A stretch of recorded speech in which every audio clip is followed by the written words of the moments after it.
Welcome back, ladies and gentlemen, once again to the Appalachian Podcast. I'm your host, Billy Riddle.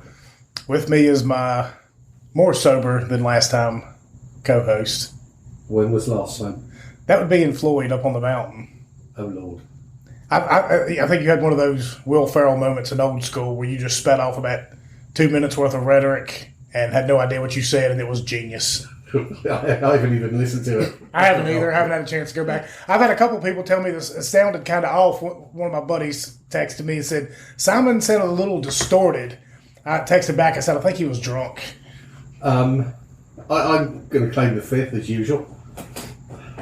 Now, I can't, I'm not saying that for sure. I didn't actually watch him ingest all this alcohol. I'm just going off of, just past transgressions and actions. I thought I was pretty good on the, cornhole, whatever that game is. Cornhole, yeah, we did pretty good.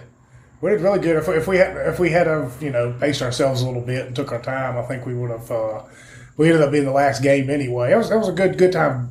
Big thanks to Brandon for having us up there and that whole. If you haven't checked it out, I'll go back and listen to it. It's our Welcome to Appalachia Stand show. We just had a good time talking about a lot of the stuff that's been going on in the world. I honestly don't remember much we talked about either. It was a long day. It was a rough day. But I do remember it being a good conversation. It's kind of how with most of my shows. I don't really remember what we talk about because I got 100 other things going on the second I get done recording that I'm thinking about. That's why it's nice to go back and listen. We went from one venue, which was quite delightful by the lake there. I've even forgotten the name of the bloody lake. Claytor. Beautiful lake. Great setup. That's quite the venue. And then back to Smokey's place. Up on the mountaintop, up in the holler. Where it all just fell apart. Oh, good Lord. It'll happen like that from time to time. I'm going to introduce our guest this week because our first topic we're going to jump into, and he kind of involved in. So today we're being welcome Greg James. You'll know him from the GJ Beat podcast. We talked about it quite a bit on here and shared some of the stuff before. So Greg, been since the Christmas episode. You came on for a few minutes, didn't you? I did. I did come on the Christmas episode. To come home to Christmas. I kind of liked it. I'd never sat on that side of the table, so it's kind of nice to sit on that side and have a conversation. Yeah, that was a fun night. I think Simon and I drank an awful lot of liquor that night. Well, we did have Henry Lee. Yeah. And Robin and Chris. Yeah, it was destined to go that direction. Is that before I got there or after I got there? Both. What do you mean, the drinking or them? I don't know. My wife was trying to handle my dog outside, so we got there at like 4:30 or 5 and started and finally left around 9. I think it was nonstop. Poor Brian down at the Burger Company. Shout out to them. They he brought us a bunch of beer to hang out with right there, and I don't think we drank a one because we had so much liquor. And you know what we did, which is quite remarkable. It was very respectful. We even returned all the beer and the cooler. Absolutely, every bit of it. Yeah. Which to me was, that's almost criminal because it really should have been empty. It's class. Yeah. That's definite class. Yeah, because we never got around to it. The liquor was flowing. They say it was smart, but it might be class. It's a little bit harder to drink the beer when you're doing a show. I find liquor because you're not having to drink quite as much. I guess then again I'm mixing the Coke with it, so it's all relative, I guess. But for some reason, beer it just bloats me a lot more. It's like I feel a lot better and I conduct a better show if I'm drinking a little bit of liquor with some Coke to help me up a little bit and not start getting that drowsy, one-eyed looking thing and I get going if I have too many beers. Kind of like you looked last week. I don't know what you're talking about. Speaking of looking like that, you missed a heck of a time on Friday. Now's an opportunity. We'll go ahead to say a happy belated 40th birthday to failed musician and lacking father, Josh Grice. He just texted me. Oh, did he really? I'm scared to look at it. I would. I would be too. His lawn was covered with pink flamingos.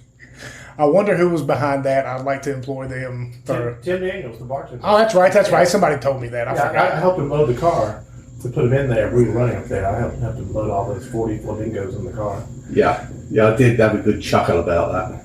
We had a good time. They had it up at Chaos, and the usual crowd was up there plus some, so everybody had a really good time.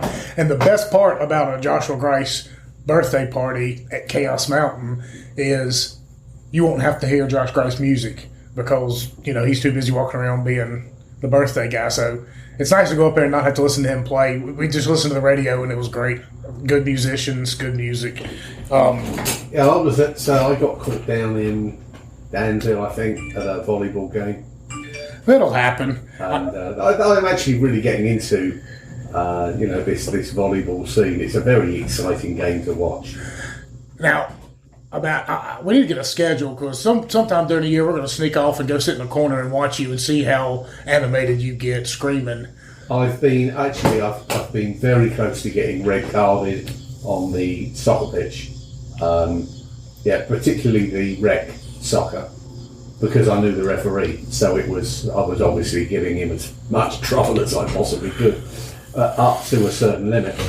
And the gamble was, and the bet was on the sideline, whether I was going to get a red card from a certain referee. And I did try on a number of occasions.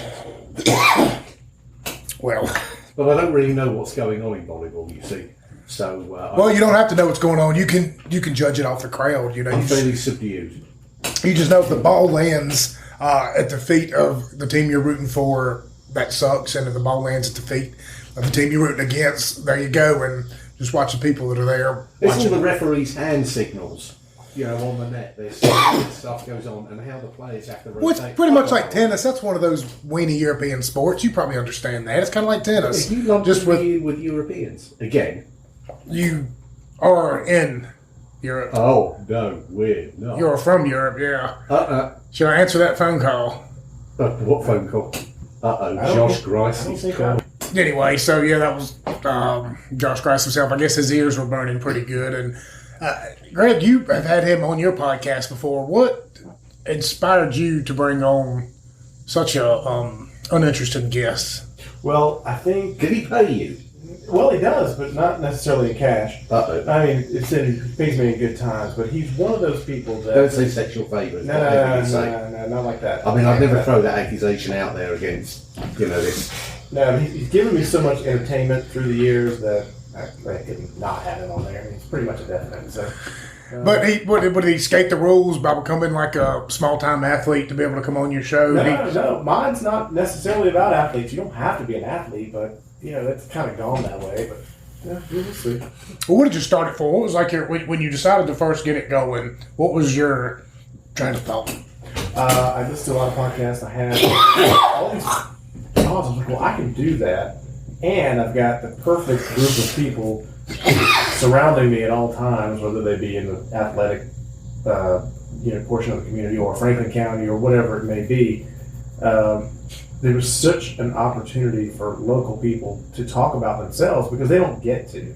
And they just don't. And nobody's, regular folks don't get to be on a podcast. I've interviewed people that have done all these amazing things around the world that I never even knew until I started talking to them on the podcast. And I was very lucky to have had, all sorts of dynamic folks who I never knew. And I love it. I just think it's a phenomenal chance.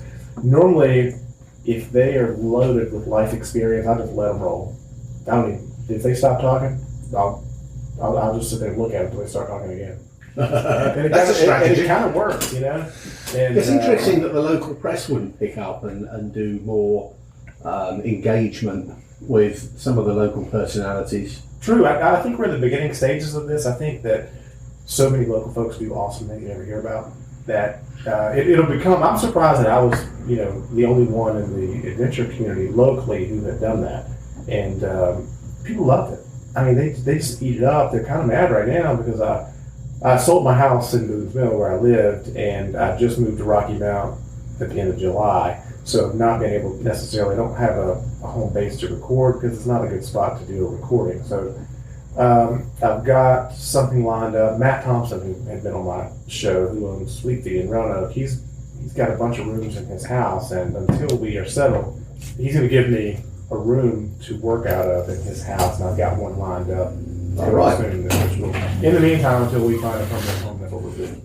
That's kind of our thing, It's like there's so many people around here with interesting stories, and you don't have to aim it towards anything specific. You've had a lot of athletes on there. I guess Josh had kind of led me to believe at one point when you first got going that it was more of a geared towards athletes, but there are so many interesting people that are around this area, and like you said, they just I mean, I guess Rise and Shine brings on some folks downtown on Cable 12. Not that many people have Cable 12 anymore. Everybody's cutting their cords. The newspaper, why, like, every week they should be doing a massive story on people. Like, all the people we've had on the show, just Terrell Bash. It's like they're missing an opportunity. Well, it's just regurgitated nonsense that they get down for the run. That's like their website. I mean, you go in there and they'll share 500 things, and maybe 10 of them will be local. The rest of them will be, kid gets shot in Newport News. I'm like, I don't. I mean, I do care, but I don't. I mean, I do care if it's a kid getting shot. I'm just saying something. It's just all, and it's hardly ever national news. It's just some random story that they're just doing to get clicks. They're not even getting the clicks. Like, go out there and spend your time. I wish and start really focusing on these local people, or don't because that gives us more of an opportunity to do it. You know what I mean? Like actually. But I'm just saying the opportunities out there. There's more than enough to go around. It's just like the restaurants in this town. If Buddy had the only joint in town, it would kind of suck, and we get sick and tired of going to the smokehouse. Fortunately, there's 8 or 9. Like competition is good. It's healthy because it gives people a chance to get out there and get their voices around. But at the same time, it's just I'm glad other people are stepping up to do it. And I've had other people reach out and say they wanted to start a show, and I encourage them to do it. I'm like, look. Get out there and. Well, you guys started almost around the same time. I didn't know you had started, and we weren't that far apart. And I think you got going a little bit before me, though. Maybe, but I have a lot of athletes on it just because I'm with them all the time. And I'm not saying I'm an athlete. I just happen to be in the circles of ultra running and biking and things like that. And when those folks come on, we will go through some of that. And I'd mostly try to steer them towards their life and what they've done outside of all the athletic stuff, what troubles and trials they've been through. I've had people who have, skirted the edge of death, based on health concerns. I mean, really pretty much dead and came back to life. And speaking of Matt Thompson, who we're going to use his room, his wife is the person who got killed up in Troutville. I think it was on Troutville on Route 11. She got killed on the bike February of 2022. He was on the show. And publicly, he had all these questions that people just, they want to know, but they're afraid to ask, and some people are not afraid to ask. And he came on, and it was the most amazing opportunity for somebody to tell their story who had just been through hell and back. Maybe he had been back. He was still in at that point. He was only 4 months from her death, I think, when he came on the podcast. And he told the whole story as it was. And I was like, this is like magic in the making. I know it feels good for him. Obviously it was the most listened to one that we had. I encourage you to listen to it, Simon. You would like it. It's good. You might cry. You might break down a little bit. Oh, I'm sure I would. It's so it's pretty amazing when you get into that. I like the athletic part. I love ultra running and getting into the woods and going 30, 40, 50 miles, but I'd rather hear about why they do it, because a lot of folks have background, especially in the ultra running community, a lot of broken people, a lot of people with some issues that they can get out there and run 30 to 100 miles. Well, the chap that walks the Appalachian Trail we had a few weeks ago. How many months he took doing that? I can't remember exactly how many. Maybe 10 months. Maybe he said it took him total to do it. I think. That was an amazing story. Yeah, I didn't think we got into it enough, but I'll have to bring him back on again. Oh, for sure. He kind of started alluding to some folklore and some creepy stuff he's seen out on the trail, some ghostly kind of things. And I think Don Johnson, our buddies, shout out to them at Beyond the Dark Paranormal. We'll give them a follow on Facebook and Instagram. Probably bring him back around Halloween time this year and do another big Halloween episode. But yeah, I mean, it's funny you say that, because the trials and tribulations that he talked about was the interesting part. Like, I mean, it was great hearing him talk about the trail, but the Appalachian Trail is one of those things where you really have to experience yourself. I mean, you can hear it, but you want to go out there and experience at least parts of it. You don't have to walk the whole thing, but you can go walk, miles here, miles there, and do whatever. But his story behind it, because we all know how special the trail is and what it means, but his story, it's crazy how people, and you're right, they get on here and they open up. I think the biggest thing about podcasts is we haven't really caught up as a society to podcast quite yet. And we've had the same problem quite a bit. People we've had on here, a lot of times they'll come in a little apprehensive, a little tense. That's definite, yes. Well, and a lot of it is because... And they say, I'm not very interested in much to talk about. Every time. And then they blow it up. I don't know what I'm going to say. Well, it's because a lot of people still don't know what a podcast is. A lot of people haven't listened to them. They haven't really caught up. So when they're hearing it, they're thinking that, it's just more like an interview. There's some stuffy asshole in a room, and they're got their tape recorder. Yeah, they don't know that this isn't like FCC regulated, so we can curse, we can drink, we can have a good time, and we can get loose. And we're not going to just sit here and ask you the same old mundane, drawn-out questions that somebody that works for a newspaper or a major network would ask you. The same things that people ask you over and over. We're not. Let's find the things that you like to talk about. Back there on the Basham podcast, that was just wild. Talk about another one, athlete that works himself to death that really opened up. He talked about his struggles and how he chose a smaller, lesser-known school in the Mid-American Conference to play at, despite having offers from massive schools to be closer to family, so his mom could come see him play. It's stuff like that. Well, he's in the pros now, right? Yeah, he's playing for the Bengals. Wow. Yep. I haven't really had a chance to keep up. I don't know how he did this past weekend. I didn't watch any games yesterday, so I'm a little behind. And you've had another celebrity on the bunch, Carter Chitwood. He's big time. Carter grew up right across the street from me, right? Does he ever talk about me on the podcast? He has never. I don't appreciate this, Carter. You know what? He's going to be one of the first to listen because Carter is an avid Patreon subscriber. So he actually listens to the show on Patreon early. He won't even listen if it's me, I bet. Carter, if you're listening, I appreciate it. Kind of a shout out. I feel like we kind of made each other kind of rise up together, next door neighbors. Carter's been a great part. A big asset to us and a great part. I love having him on here because he's so knowledgeable when it comes to local sports and local athletes, and even to a greater extent, the national. I don't keep up quite as much anymore, but he's one of those types that it's kind of almost a passion for him. So he's a legend. So he knows everybody. I mean everybody. The guy, and so that makes once again he's got so many interesting stories. A lot of them are secondhand. But a lot of them are also him being there with some of these people. And it's kind of like us. It's like we find ourselves in a situation hanging out with people we never thought we'd hang out with, and you get cool stories to go along with it. Carter's, we're really working on that reunion show. I need to call him actually tomorrow and Coach Neff and start getting the ball rolling on that. But his dad still lives right across the yard from my dad. But so me and Carter, when I rolled in, I was 5 years old when I was in the neighborhood, and we hung out. And, best of buddies like little boys. I think we would fight. We'd get friends again. We'd fight some more, play some football. So, yeah. That's how it should be. It was pretty much perfect. Yeah. Well, now, on the reverse of that, you're going to give him a little bit of hell for not giving you a shout-out yet, but I guess we can all turn around or swing around and say, why haven't you invited him on the show? He's obviously got good podcast experience.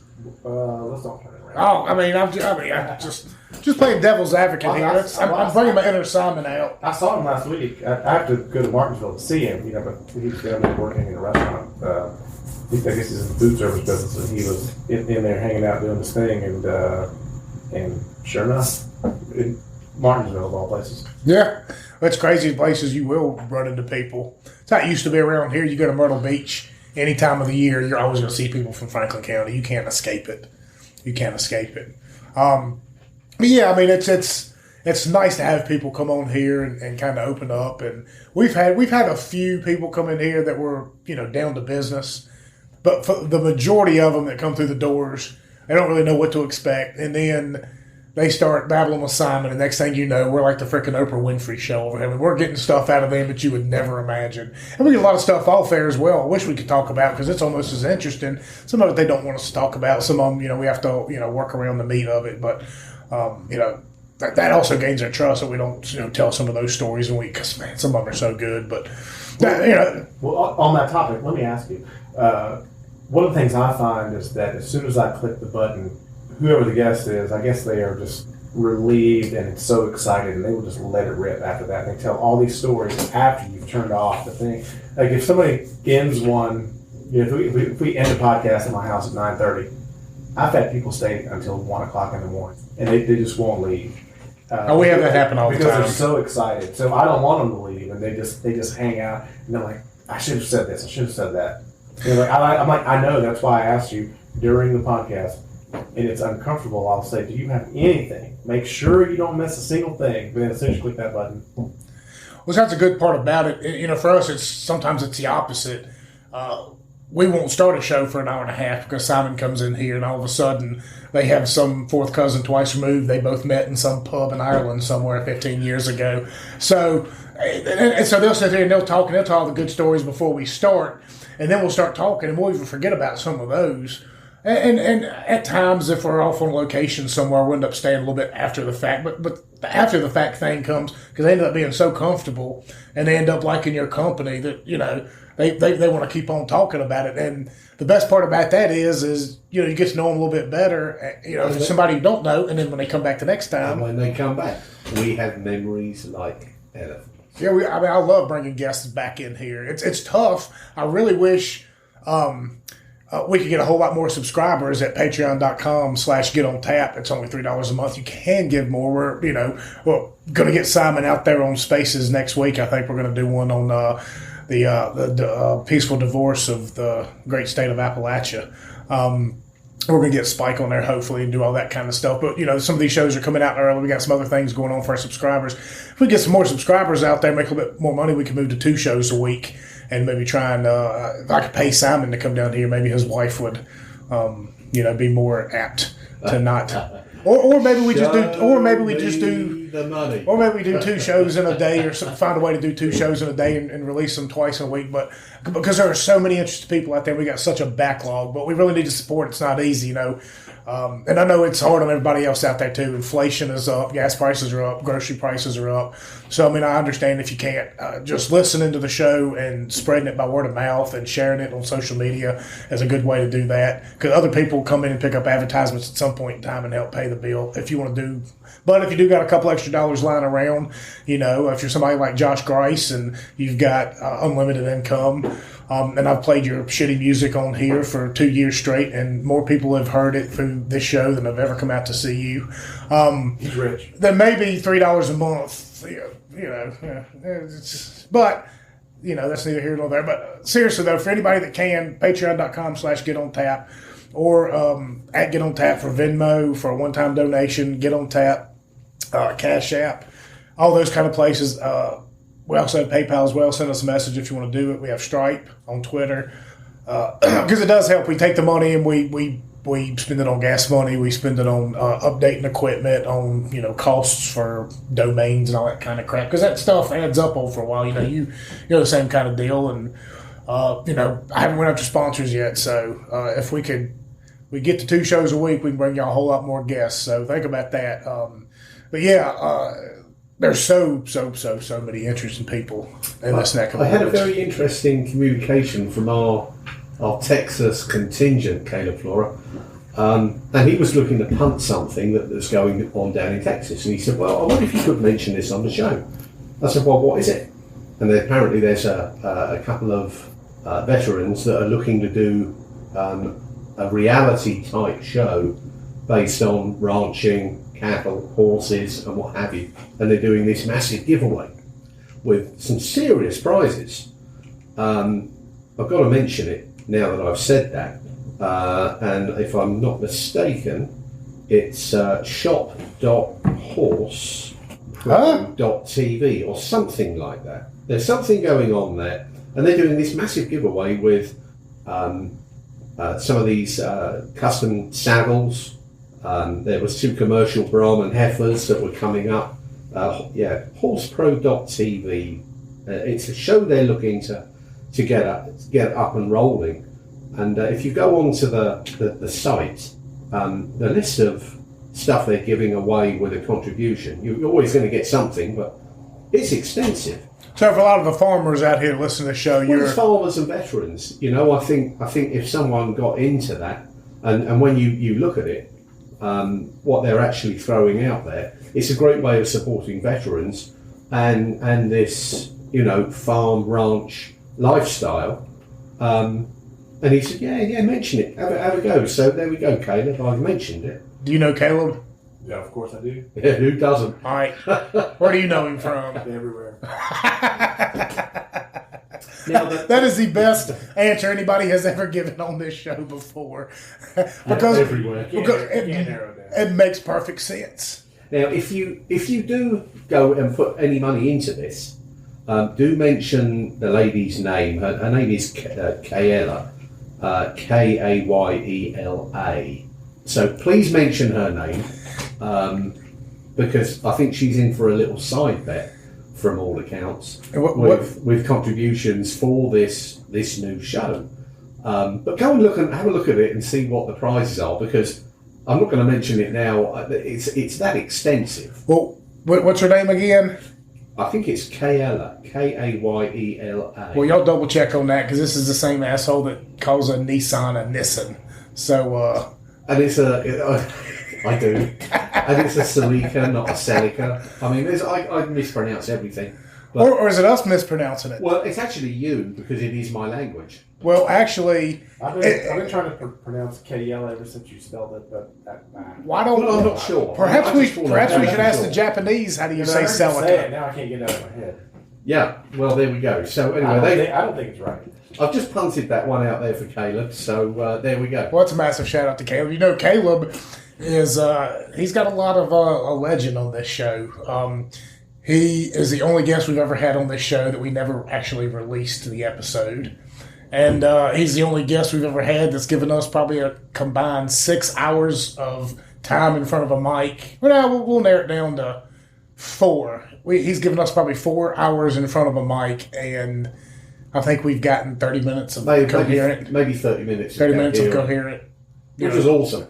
And by the way, That show did really good. the coherent part does include his head hitting the cabin deck floor. That was quite a loud thump when he fell off his chair. Did you hear about that one, Greg? I did not hear about that one. So- Anyway, Was that, So we had the big 4th of July show up at Simon's, and the whole, and once again, you live and you learn doing this kind of stuff. You know, we try to get up there because Caleb was in town. We really wanted to get the show, and we knew if we got it afterwards, it was going to be another shit show. So let's try and get the thing done before the party starts. Well, then when you're running around trying to get everything set up, it just makes it difficult. So we finally got sat down and got about 30 minutes with Caleb. Then I mean, he did actually abide by the rules, because we said, listen, Caleb, we're not doing this show if you turn up in the condition that you turned up to the last one. So we had this agreement, and he abided by it. But the situation, the way the whole evening rolled out, we also got the tail end of Caleb at the tail end of the evening, and it was a disaster. yeah, we were trying to get Caleb and Amos and Simon, all of us, going at like 2:30, knock the show out and be done. So Caleb shows up sober, as we all do, and then Amos just never shows up.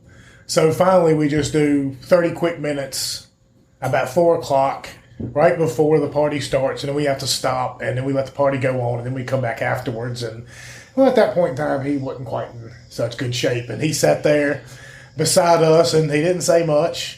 And we kept the conversation going. And about 20 minutes into the second segment, we just hear a thump and look over, and he just right off his stool into the floor and thumped it. So that I'm going to put that down as that was part of these 30 minutes of coherence. Yes. It was also very coherent I thump. had a couple of those on mine. You know, they get so excited, throughout the event that by the end they're speaking a completely different language that nobody knows. And, I've had that. Yeah. It I mean, happens. it'll happen in Callaway. It's kind of fun. You got to sort of shut it down real quick. But That ended up being a really good show. Or So, not. yeah. I mean, I'll keep the recording and listen to that part later. There you go. That's how I get him. Well, speaking of which, jump onto this real quick since it is today. It is 9/11. And we had a show on this a couple of years ago. I got to sit down with my buddy CJ, who was a firefighter at the time, and just kind of want to get their perspective on things because nobody really knew, what to think, what was going on. And obviously that was a really good show. Go back and listen to it. It's about 2 years old, but Simon wasn't on that one. Obviously, we got Greg here for the first time. So, while it is kind of a day like that, where were y'all two at? We'll start with you, Simon. I'm sure I've already told this story. You might have. I was in the island of Capri, off the Italian coast. Is that the island where everybody wears pants that are 3/4 lengths? I'm not even gonna entertain I don't know if they bring that that back. mockery. If men could wear capris, That was peak it would 90s. be Oh yeah, most that was convenient peak 90s. male clothing item. But I was there with I was on a yacht. I was actually the captain of the yacht, and we had the owner's attorney and wife on board with us. And I was up on the bridge, and I got a phone call. And anyway, this individual said, you need to turn on the TV. And we were in a bit of a sketchy spot for sat, the way that the harbour in Capri works. But anyway, it came through, and I saw the first plane had hit, and I saw live the second plane hit, and I went, bloody hell, these are commercial jets flying into the towers. This is no mistake. This is an attack. So anyway, I sort of gathered myself and went, oh, this is not bloody good. And as I walked off the boat, I got onto the passerelle, walked off the boat, and this particular attorney was coming on the boat. I said, you won't believe what's going on. He said, well, what? I said, well, two jets have just flown into the Twin Towers, and they're ablaze. And he looks at me and he goes, you're having a laugh. I said, well, suit yourself, mate. And I just carried on off the deck. I said, go up to the bridge and figure it out. Anyway, I came back in it. There was just this deathly silence. And then I got to find out a few hours later that the base in Hereford had been vacated.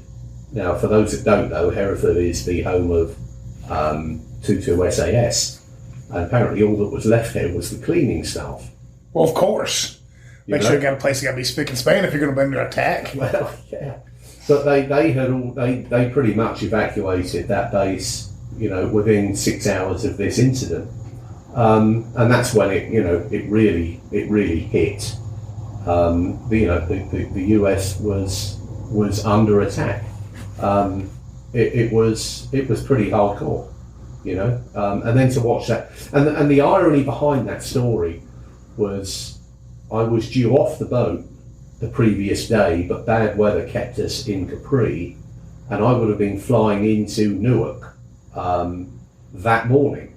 Really? Oh yeah. And the gravity of that hit me, a few hours later. I think, bloody hell, I would have not necessarily been involved in any of the mayhem. Well, I would have probably been involved in the mayhem, but I would have certainly been involved in all passenger jets were told, get on the ground, I don't care how you do it. So I was very relieved that the weather for once actually worked in my favour, and I wasn't part of that situation, but I missed it due to bad weather, and I was stuck in the island of Capri, which is one of the, in my mind, one of the most beautiful islands off the Italian coast. It's got some very, very fond memories, but it's tainted with that whole issue. September 11, 2001, Capri, beautiful island, and it got that just soured everything. I mean, so being in that part of the world, because now we're getting a perspective of somewhere on the other side of the globe, if you believe that the Earth isn't flat. Yeah, I like that, didn't you? I did. That was a good one. We're gonna circle back. We're gonna circle back around to that one. I want to have a flat Earth. I want to have a flat Earth show one day. But anyway, you're over there. You're across the pond. I mean, what are they thinking? I mean, from a foreigner's perspective, not that that's a negative thing, but I'm saying you're sitting there and you're saying United States. Well, the gravity of the situation, I think, was apparent from the get-go. I think everyone realised this is a life-changing experience. You were there for the outbreak of World War II, World War One, whatever it may be. If you were there in that time and you can remember, what were you doing when JFK was shot? What were you doing, when the US declared war against Japan and Germany in December 7th, 1941? What were you doing during the speech of Chamberlain during 1939? So all of those things, they have great gravity. It became a very somber moment. And then I decided, I said to Robert, I said, well, obviously the flight's delayed.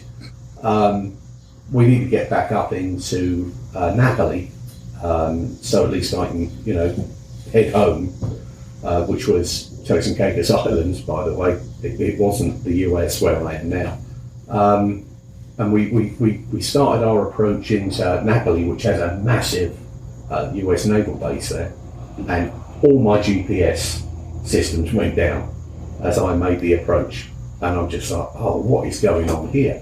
They had blocked that GPS around the whole Bay of Naples, everywhere. Really? There was no GPS. What was their reasoning for doing that? They didn't know what was coming next. Oh, okay. So they were just trying to. So they were trying to GPS. scramble everybody. They were like, better to Yep. screw over the innocent people and scramble the, if there's something coming Yeah. in. Okay. So thankfully by then, I always navigated the boat using the old traditional method of charts and all that good stuff and dividers.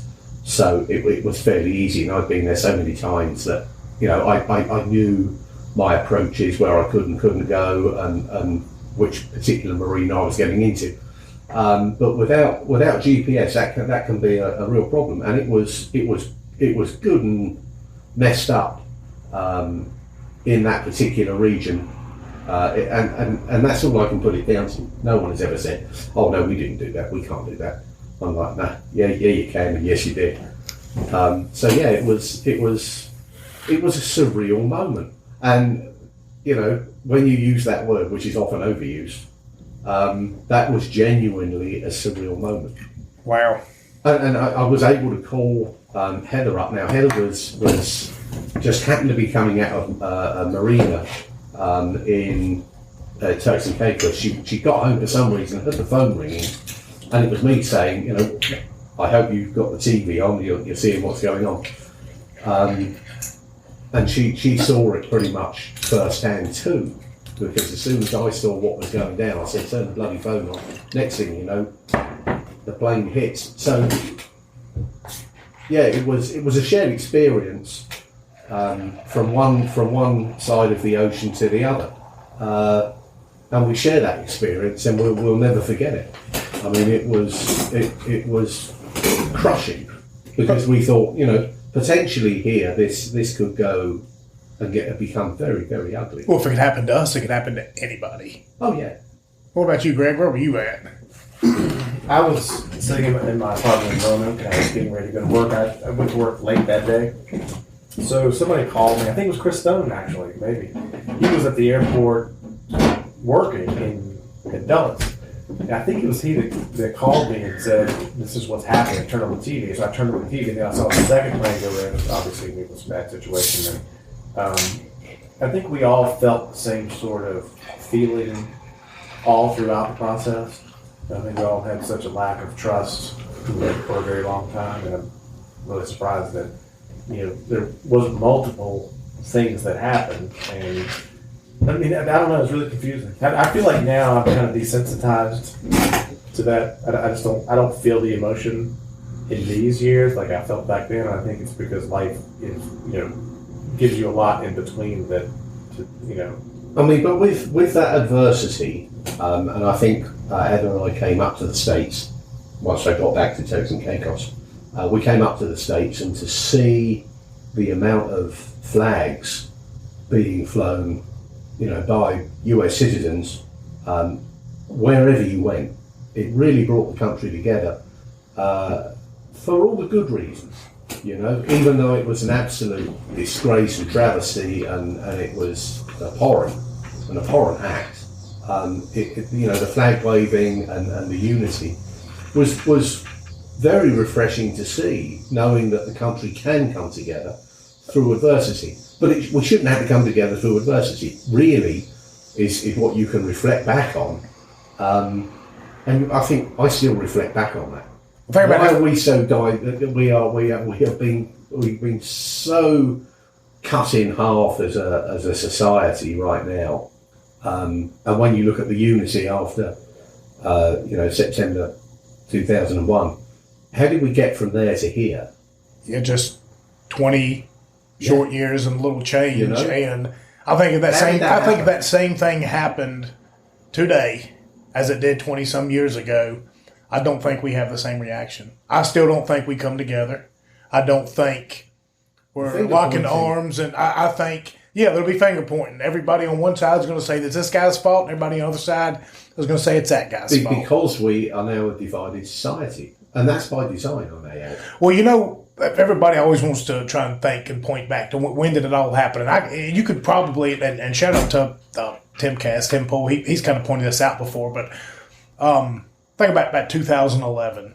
What did you have? You had two separate movements going on in the country at the same time. You had the Occupy Wall Street movement, which was a lot of, leftist-leaning people saying we're tired of the 1%, we're tired of bankers being bailed out of this country, we're tired of all this kind of stuff. And on the other side of the aisle... A legitimate gripe. Yes, a 100% legitimate with gripe. the benefit of hindsight. Well, on the other side, you had the Tea Party movement going on, where you had people that were sick and tired of government overreach, or sick and tired of the Patriot movement, they're sick and tired of Wall Street and bankers and everything too. So all of a sudden, now you've got a movement on the right and a movement on the left that are both gaining steam, that look like they're going to collide and come together, and they're going to be able to make a massive stink because they are both going to unify over their hatred of you. And what did they do? They were sitting over in New York City over the Occupy Wall Street, and they were sitting, in their Wall Street lofts, and they looked down and they said, introduce them to identity politics. Well, and after that, we took a once great country and just completely ripped it in half over identity politics. Sadly, it takes a huge enemy to supersede the enemy that's on your opposite side of the political spectrum. And sadly, the person that's on the opposite side of your political spectrum lives right beside you. Yeah. You don't hang out together. And that's odd. I think, and to me, the worst thing that came out of and I've got to be careful about how I present this. I think the loss of life goes without saying. Just what a waste. But what came out of this was the Patriot Act, which has been the greatest abuse, I think, of our constitutional rights in the history of the United States. I agree 110% because when they were implementing that, back in the day, Ron Paul was screaming from the mountaintops saying they will use this and they will turn it around on Americans at some point in time. And I know right now it's popular to sit there and point at whatever side you're on. It's popular to sit here and ridicule them and point to them and say, ha ha, when all these atrocities are going on. But believe you me, and mark my words, it will turn around and come back for you too. Nobody can get away from the machine. And they're going to come after you when they're good and ready. So if you're cheering this on now, just know the tides will turn eventually. So it's probably in your best interest to not cheer it on, no matter how much you despise some of these people. It's probably in your best interest to say, you know what, that's still too far. No matter what side of the aisle you're on, because it could get a lot worse. Well, I mean, it's heading in that direction. And here's one thing I'd like people to reflect upon. Now that we've got a little bit of hindsight, a little bit of 20/20 vision, right? That it's been clearly demonstrated, regardless of all the conspiracy theories or spoiler alerts that are out there, that the Saudis were the big funders behind that particular operation, and they have not been held accountable to date. And that's the most shocking thing of all. Well, that's a big thing right now with the presidential primaries is Vivek Ramaswamy. I think that's how you say his name. Intelligent cat, like he's kind of reminds me of Obama on the right side from back in the day. But I mean, but unlike Obama, not only he can speak very well, but he's also, you can tell the dude, like his parents are Indian. You can tell the dude's extremely intelligent and well thought out. Like not a Republican, but but he shoots from the hip. But he does. He kind of shoots from the hip, and he's brought that up. He said there are some things, but I think there's probably more than just Saudi involved. I would say there's Saudi, there's Israel, there's a lot of countries that are probably we have probably a lot to be held accountable for that the events that happened on that day as well. We do know categorically that the purse strings behind that operation were funded by the Saudis, who also heavily fund Sharia law. Now, and we need to grasp that with both hands and do something about it. Well, go ahead. No, I don't have anything. Oh, I'll just, that personally. Yeah, I do, but not related to that. Well, that kind of personally gets into me too, because, we're talking about where you're at on 9/11. And for me, I was an Emory and Henry. And I mentioned this on the show before, but for those who haven't heard it, I had just signed up in the military like a month before. And famously remember telling my mom a couple months before I signed up when she said, well, you're crazy. And I said, we're not going to war. We're at peace. What are you talking about? We're great. So I signed up, and then, a month later that comes down, and I was at college. I had a delay entry to basic training. So I signed up in August, and I was going to go to boot camp the next semester because I didn't want to go to South Carolina because all the boot camps are in like the South or the West. I didn't want to go there in the summertime. So I was like, I'll go in, February. Bad idea for South Carolina too, but we made it. So I was in my college dorm, and I went to class at 8:00 in the morning, and it was like a coach officiating football class, right? It was one of these classes where all the football players take, and it's 3 credits, so you can get an A and make sure you stay eligible to play. It's kind of a joke, but no. So we show up, and of course, one of our teachers for the day, because they rotate the coaches, can't even get one coach to coach the entire year. So the rotating coach this time, I guess he had a night the night before and was a little hungover. So he's like, I don't even want to, just go on back to your rooms. So I went back to rooms and fell back asleep. And then, 15 minutes later, banging at my door. And a dude he says, y'all boys wake up. Y'all going to war. Because there's me and a couple of my buddies that lived in my room that we both signed up. And I was like, what the hell are you talking about? It's turn on the TV. And we turned it on. And sure enough, that feeling, I was like, damn, we're going somewhere now. And I never in a million years thought it would be Iraq. And that goes back to being held accountable. Nothing about today had anything to do with Iraq yet. There we were, 2 years later, and there I was. And it's one of those, it's bittersweet, obviously, because if I'd never done it, I'd never met my wife as much as she drives me crazy. I'd have never met her. I'd never had my kids. I might have never met Simon or Amos or any, everything happens for a reason. But still at the same time, like, God, I mean, the lives lost. The lives that are hurt, the lives are still losing over complete and total lies on one end and justification for something that for a country that had absolutely no part in it whatsoever. Yeah, that's the lunacy behind it all. They picked the wrong dog, and that will be reflected upon throughout history. I fear in a very negative light for the whole coalition. That got behind it. So it's not just a USA thing. Think about all the other countries that got behind that push and the lives that were lost and continue to be lost. Yeah, my first experience with British people came at a USO tent in Kuwait. My buddies were down there. God, they were such assholes right from the rip. My first experience. That's how we roll. Obviously, you haven't been to France. I have not. Have you been to France? I just got back. Really? Yeah. Where'd you go? We spent 4 days in Switzerland, and this was last month, and we stayed in the Alps. We climbed the Alps for 4 days in Switzerland and Lauterbrunnen. And then we went to France, and I always wondered, because they said, French people don't really like Americans, and there were several different opportunities they had to show us that. And one particular day, we came down from the mountains. We walked through town. We walked back into town. We got some ice cream, and Tracy said, "I'd like, one scoop of whatever." And the little girl looked at Tracy. She goes, "Ugh." And then when I ordered mine, she did the same exact thing. I'm like, I don't even know what I did wrong. I just thought we were going to get some ice cream. You existed. She was not happy that we were ordering the ice cream from her and giving her the money. That's... I couldn't believe it. But we had like 3 or 4 different little things like that. But I kind of like to laugh those off. I don't really get mad and want to fight back. I kind of laugh like, why are you treating me that way? Yeah, it's a perverse situation there. Here we go. Here we go. You've got him in on the French now. Here we go. Well, yeah, we've been at war for those. I'm trying to keep my language under control for centuries.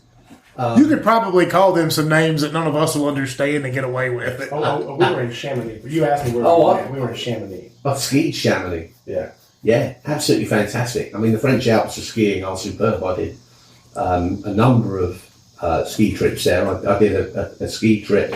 I remember it was in Italy, but we were able to ski 3 countries in one day. So we went from Italy to Switzerland, through France, and then back to Italy. And that was awesome. They don't have air conditioning. Didn't need it. It was snow on the bloody ground. You skied 3 countries in one day. Yep. Yeah, that spot you could do it right there. Yeah, it was perfect. I forget the name of the run, but you didn't even need a passport. I said, well, we're going through 3 countries. Do we need our passports? Oh no, this is what we do. It's like, oh cool, okay, here we go. What possessed you to go out there? Just you wanted to see it? I've always wanted to climb the Alps. I always wanted to be in the Alps doing, trail running and hiking. So we did it. If you haven't seen my Facebook pictures, it's pretty awesome. I think you'll look at it. I haven't had a chance yet. So we... Livigno. That's where I was in Italy, Livigno, and then we went up.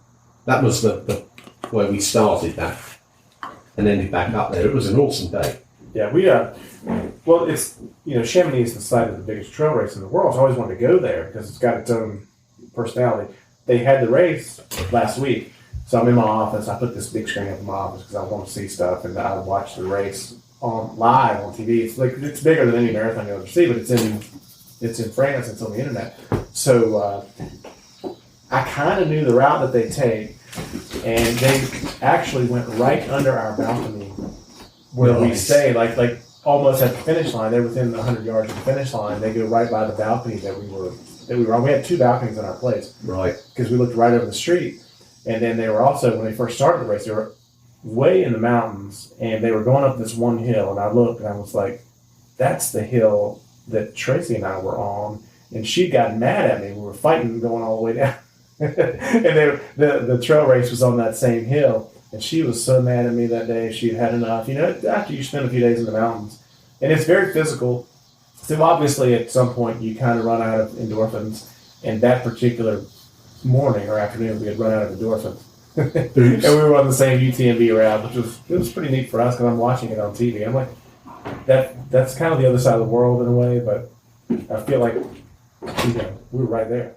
And the Alps are, I mean, it's a magnificent mountain range.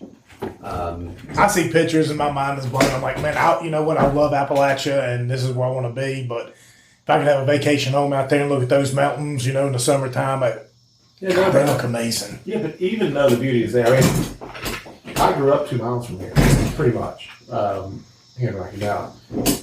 And I was one of the folks who didn't want to leave. I didn't know if you could make a living here. I didn't know if you could, be satisfied or make a life that you were content about. And I am so glad I never left, because I've always had the opportunity to travel. We've been tons of places, but we still don't want to live anywhere other than here. It's phenomenal. I love this place. There's something different about Franklin County. It really is, and how we all come together and make it work is miraculous. I love it too. I wouldn't want to be. I've been all around the world. I've traveled and done my thing. We could have, Tara and I could have went anywhere when we first got together, but I was like, look, we got family here. We got roots. It's beautiful. You got the water. You can be at the beach in a day's drive. You can be in other mountains in a day's drive. I mean, it's perfect. But I do love. But I mean, the challenge of you can drive less than an hour and find a mountain that will crush your dreams. I mean, Courchevel, I did Courchevel, Merivale, the Spa Valley, and it was just some of the best skiing I've done until I found Whistler in British That's Columbia. out in, it's out west. I've heard Whistler. It's Canadian, It's British still not Columbia, and wow, I mean that blew I think the Alps away in just the ski quality. I think Amos has some stories from Whistler, and if he hasn't, some of his buddies down there back when he used to live at the Black lake, Coombe and Whistler, they would go out there and go amazing. snowboarding and stuff because it was just a whole different kind of atmosphere. And I love the Tetons and the Rocky Mountains. They're beautiful as well, and I can't wait to take our kids back out there and show them the place that I drug her up to get engaged. At some point, that's one of my favorite places on the planet. No, we got engaged at Dream Lake at Rocky Mountain National Forest. Yeah. Right outside of Estes Park. Beautiful up there. And You mean National Park? yes. Yeah. Yeah. Rocky Mountain National Park. It was Bear Lake and Dream Lake, a couple of them. I don't think we made it all with the Bear. It was Emerald we didn't make. Emerald, we didn't make it to, yeah. So I'm dragging her up the side of the mountain, and of course, for whatever reason, she's just having a bad day and griping the whole time. I'm like, got this damn ring in my pocket. Just shut up. Elevation. Just get up here, get up here, get up here, and finally I got her to the top, and then The rest is history. I was like, I remember asking. You're such a romantic. My wife just showed up in the room, but she doesn't have a mic, but if she needs to, she can come over here and sit on my lap and talk. Talk about it. No, don't No, do that. I'm not gonna say it. Don't I'm go not gonna say it. I'm not gonna say it. I love I'm love. not gonna say it. Things got really awkward. Well, we walked all the way around the lake and found a nice little rock where nobody else was around because you don't want a crowd or nothing. We were just kind of sitting there, and I was like, Is that bashful Billy coming out? "Well, it's not. No, not really bashful. I just, I mean, like I love people and I hate them at the same time. I'm one of those. I'm like an introverted extrovert. If that makes any sense, it doesn't. But we did have a little chipmunk over there wouldn't leave us the hell alone. So I kept feeding him or whatever, and while we sat there and admired everything. So hey, I stopped at the store back here and got some, he said some celery and carrots, will help your blood in this altitude or whatever. Do you want a carrot? And of course, I had a carrot diamond. And she's like, sure. And she turned away and turned back and looked and sucked her into it. And she said, yeah. And There we go. twisted my ankle. Literally, we walked off the rock, started going back down the trail, and I rolled my ankle right there on the spot. And thank God I had to go back down the mountain instead of up it because I limped all the way back. It hurt so bad. That overtook the memory. But yeah, so the mountains, I love the mountains. It doesn't matter where they're at. There's beauty that can be found, and there's a certain type of people. And I guarantee it's the same out west or out in Shetland where you went to near where he's from. The people out Well, let me tell you this. I think you'll get a kick out of this. We go to Colorado like every other year, and we like to climb 14ers out there. So this year we were sitting at Olive Garden, and Tracy had gotten a gift card from one of her students at school. So we were at Olive Garden eating dinner, and I was like, I'm just joking around like I always do. And I'm like, this reminds me of the old country. Maybe we should go there. And and we were just because we'd never been to Europe. And we got home that night and we started looking at things. We were headed back to Colorado, and Switzerland and France was way cheaper than Colorado. Oh, yeah. Really? Like way cheaper than Colorado. Huh. So I mean, sure most enough, Middle Eastern countries are these within days. like 2 days because we had say that. the lasagna and getting the culture at the Olive Garden. We had a trip booked to Europe just because we started joking around. I mean, people look at my stuff and they think, well, you obviously plan well and you're perfectionist because you got all these. I see your adventures. Those adventures are totally at random. Like they're so random. That's how they should be. Like Yeah. like if you get on Facebook and you look at all the stuff that we did, and it's a lot, you'd be like, yeah, you must plan very well. We never had a plan. We never until like either the night before or the morning of. That's when the plan came together. But it doesn't look that way online. It looks great. So. Me travelling around the Caribbean. Oh, dear Lord. I had a map. One of those old things that you would fold out and you could never fold back the same way. Like one of those maps of the Caribbean. And I brought it with me and I didn't really know what I was doing with it. It was just I'm not familiar with some of these islands, whatever. And I think I started in Belize, Central America. And I decided, well, where am I going next?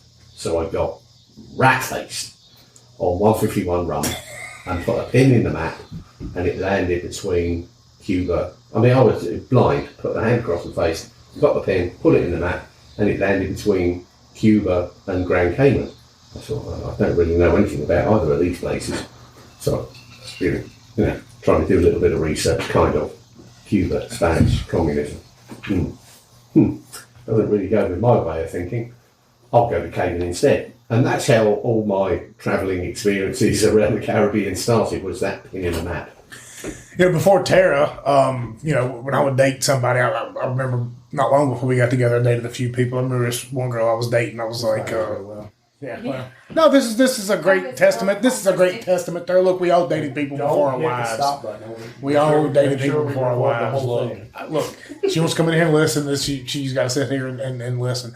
Yeah, I mean, it was a good litmus test to see whether I could be compatible with you. I remember, dating this one chick and she was super preppy and all this kind of stuff and all this money coming to her and all this kind of nonsense. I was like, I want to take a trip. I'm the kind of guy, I want to go and I want to jump in the car and start driving west. And every time we get to an interstate split, we flip a coin. And whatever direction it says go, we go. We don't make a plan. We just go. And well, I could never do anything like that. I have to plan out my meals, and I can't eat this, and that's done. Didn't even give her a second look. The reason I knew Tara was the one was despite how educated and Simon, I need a good English word for elegance to describe my wife that I'm not capable of coming up with right now. Pretty damn lucky. That's what I was. Well, that's the redneck version. I need something very suave, elegant, and sophisticated. Somebody as sophisticated as her.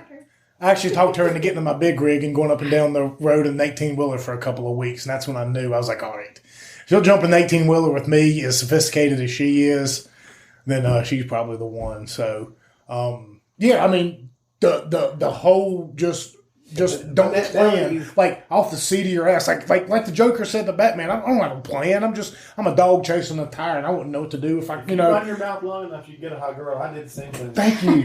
Thank you. But so now I view things slightly differently, and now I view Tara as completely reckless.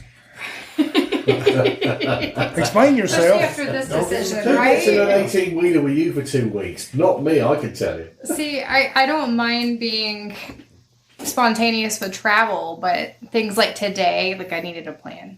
And then that's when we yeah, because I'm trying to fit in work and work. Oh, don't worry. They saw me in here getting frustrated talking on the phone to you. Yeah, I'm surprised he's still got the volume of hair that he has on his head there. I could see it falling out. Oh, I know. He has it so hard. Yeah. I just don't. We are perfect yin and yang, right? Because she gets over concerned about things, and I probably care too less about something. Like, I don't get worked up. Like, I mean, there's bullets flying, bombs sitting, and I'm just sitting back with a, metaphor with a cigarette in my hand, just, you know what I mean? And then she's running around like a chicken with her head cut off. We are that, and we got to meet somewhere in the middle. You know what I mean? Like, oh yeah, and that's legitimately me though. Like, literally, ask my buddies from Iraq, go back and listen to the shows. Mortar's going off. I'm just laying in my cot, and instead of getting up and running for cover, I'm just like shit, and I just roll into the floor. I'm like, I guess I'll be all right down here. I don't want to get up out of bed. Like, that's me. I'm non-freaking chalant. Really? I think. Well, see, there you go. All this irritability could have been avoided now, earlier. I think Jonah might be coming around. He's looking to grab the State of Appalachian flag off me to borrow. He's going up some mountain somewhere. Oh, really? Yeah, so Jonah's going to swing by at some point and pick up one of Smokey's flags so he can proudly. I love that thing right there. Oh, yeah, I need to get a couple more so I can fly one outside, honestly. Absolutely. We'll have a chat with Brandon. Yeah, I'll shoot him a message when we get done with it.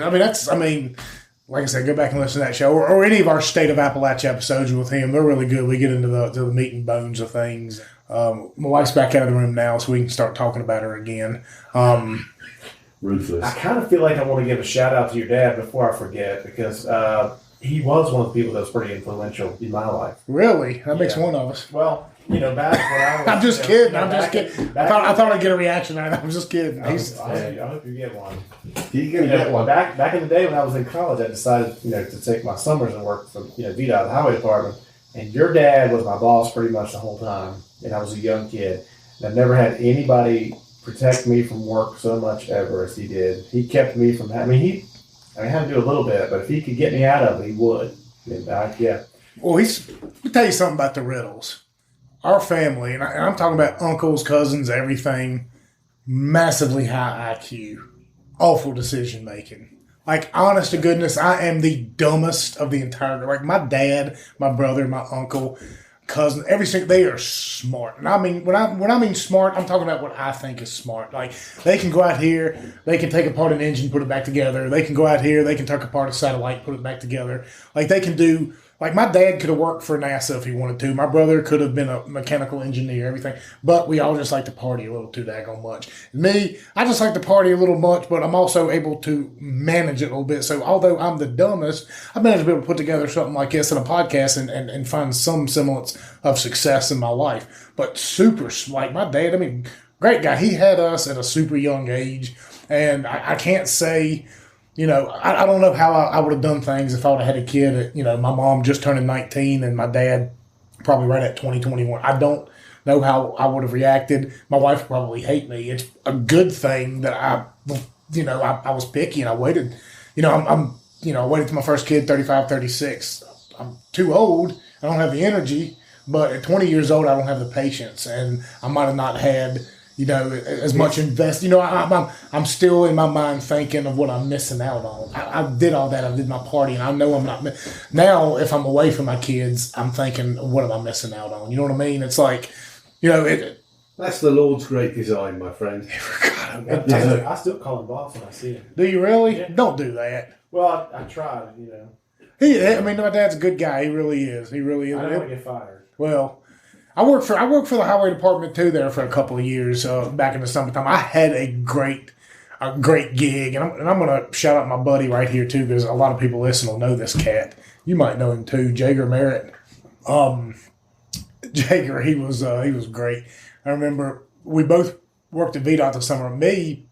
I got my job through the staffing agency because I was going to be a flagger, and that's what my job was going to be. But I was still working for the the VDOT thing down in Burnt Chimney, and then Jager was hired through VDOT. But Jager, just bless his heart, just couldn't handle some of the things that needed to be done. So although I got paid more because being a flagger sucked, because you just stood there with a flag holding it all day long. So you get paid a little bit more because it sucks. I ended up getting to do all the fun jobs, and they threw Jager on the flag, and I got paid more and got to do, we'd drive around and I'd make him jump out and pick up dead animals and throw them in the back of the truck. And one time they told him to mow the lot. They said, mow the lot down here. You know the Burnt Chimney lot down there. They said, mow the lot, and we go out for a day and come back. And we see him on a lawnmower. He's about a half a mile up 122, still mowing the side of the damn highway. I mean, they ain't got a clue. Jay, I swear, let me tell you something right now. I could do an entire show on stories of Jager. He is like the Caleb of our generation. Caleb's about 10 years younger than me. Jager is the Caleb of everybody knows him. He has got so many stories. I would have to have him on here though to tell the story, because I wouldn't want people to think anything. He's a legend. Let me just say Jager's the kind of guy that they forced him to wear sweatpants in high school in gym class. He couldn't wear shorts for obvious reasons. Great dude though. I'm gonna go off on a tangent. So, well, your dad put me on the sign truck whenever he could. Once I gained my tenure of those 3 months out of the year that I would work, or 2, he would put me on the sign truck at the end, so I got to ride around with whoever was driving that truck. And I didn't sleep the whole time because I was in college. So they're not going to let you drive. Well, I would stay up all night and then come to work and sleep, and I'd get woken up when I put a stop sign up. And luckily it worked out for me because I would catch up on my sleep. And that's like a great deal. J.C. Turner would drive it for a while. Mike McCricker, they were the 2 that I hang out with all the time because they did that part of the job as their full-time job. And I was pretty good helper. It was nice. Your dad treated me well. I just, kind of wanted to say that. There you go. I appreciate that. He didn't know I was sleeping. You never admit to that. But it's a bit late now. I would never say it out in public if I was doing that. What would you end up doing? I know you do insurance now. What'd you do? Do you ever work for the school system? Is that what you did? Is that how you went across JG, failed musician? No, people think that. But simply, when I got out of college, I was going to sell real estate, and some way or another, I ended up getting attracted. Somebody reeled me in. Why don't you come sell cars for a while? And I said, okay, I'll do it for 6 months. And it turned out I was better at it than I thought I was. But I hated it. I mean, I truly, I still wake up now and have nightmares that I'm there. I'll go back there in my sleep and I'm putting balloons on cars and negotiating the deal. And I did it for 7 years. I didn't mean to. I got out of college. I didn't go to college to sell a car. So I got recruited to go work for a company called Horace Mann Insurance. And Horace Mann deals with retirement planning and school system. So with that, I'm in the schools every day writing retirement plans. A ton of them. And it was great. It was a really good experience, and I made some of the best relationships of my life. It only lasted about 3 years, but as insurance people go, they always want to be an Erie insurance agent. And I did too, because I saw how good it was. And I saw, I was okay, but and I got to travel the world with Horace Mann doing that. I went to New Zealand on their dime and did a lot of stuff. I got an opportunity to work with an Erie insurance agency for a few years. For a few years, turned into 13, and then last year I finally got the opportunity to buy the agency. So I did. So I changed it to it was Lockwood and Associates for years when I worked there, and then I changed the name to I thought if this ever happens, I'm gonna blast my name right on the sign, and I just named it Greg James Insurance, which is simple. And I'm like, finally I get this opportunity. I want to make sure that I just do it just like it is, and it's worked out great. I've got a great staff, got a beautiful logo, And your name is up in lights. It's a fun experience, and we've had a great. It's been about I bought it May of 22, and just had a fantastic experience with the staff who loves to work, and they act like they love me a little bit, and that does help. And they do really well, and we're really doing exciting things. We're having a good time. So that's pretty much my career story, really quick. But of course, insurance is a very volatile subject right now because most of the folks who walk through the door have taken massive increases. And we get them on. If they walk through, we write them up, and we're way less. So I don't know what'll happen. Yeah, inflation's killing us. It's a very intriguing industry.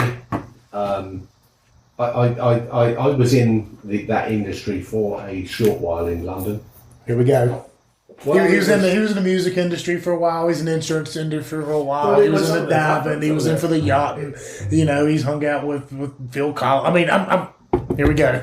So, and my office was off of Duke Street in Piccadilly, and just around the corner. And hold on, and where? Duke Street, No. Piccadilly. What did I say there? Piccadilly. Piccadilly. What the hell is Piccadilly? The Piccadilly Circus, chap. Come on now. I mean, it's a main. Don't act like you don't know. I do not know. Oh, come on. Man. Piccadilly sounds like something that some Appalachian grandma would say to tell her grandkid to quit doing. Quit doing that Piccadilly nonsense. We've all Yeah. worked on Piccadilly. Very famous landmark, and yeah. I mean, it's a Piccadilly Circus. Like Big Ben in Parliament. We're a I mean, come on, man. what circus do we have? What's our big circus in this country? No. We're Ringling Brothers around here. There we go. Now Ringling Brothers, come on now. that concert. It was a different kind of circus. Are we talking about different? Completely different. You Europeans have a different kind of circus. So it was Piccadilly. Anyway, very famous landmark in London. And there's some.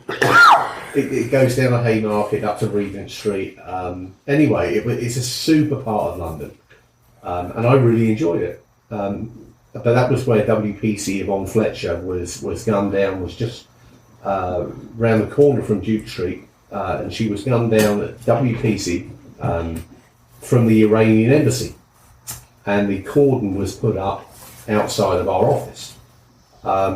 And that was a big deal then. I mean, it's still shocking that no one ever paid the price for that murder of this young police officer, Yvonne Fletcher. I still remember her name vividly to this day. And those Iranian bastards claimed diplomatic immunity, and it was an absolute shocker. And it's a disgrace to this day.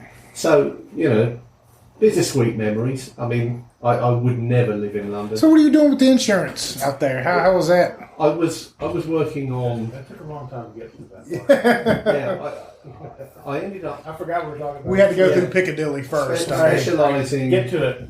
I was specialising in taxation loopholes with big self-administered pension schemes that would allow you to reinvest a contribution into assets of the company. And it was a loophole, and it was a very tax efficient way to do it. So that's what I, as a young man in England, was doing. It wasn't my cup of tea. I was very good at it, but it wasn't for me. That sounds complicated. On my side, if you crash your car, we'll give you another one. There you go. I should have been a little bit more simplistic about it, but it was quite a complex strategy. I mean, it was challenging, but it wasn't for me. I mean, wearing a suit, going up and down, and commuting in and out of London. You don't strike me as a suit and tie kind of guy.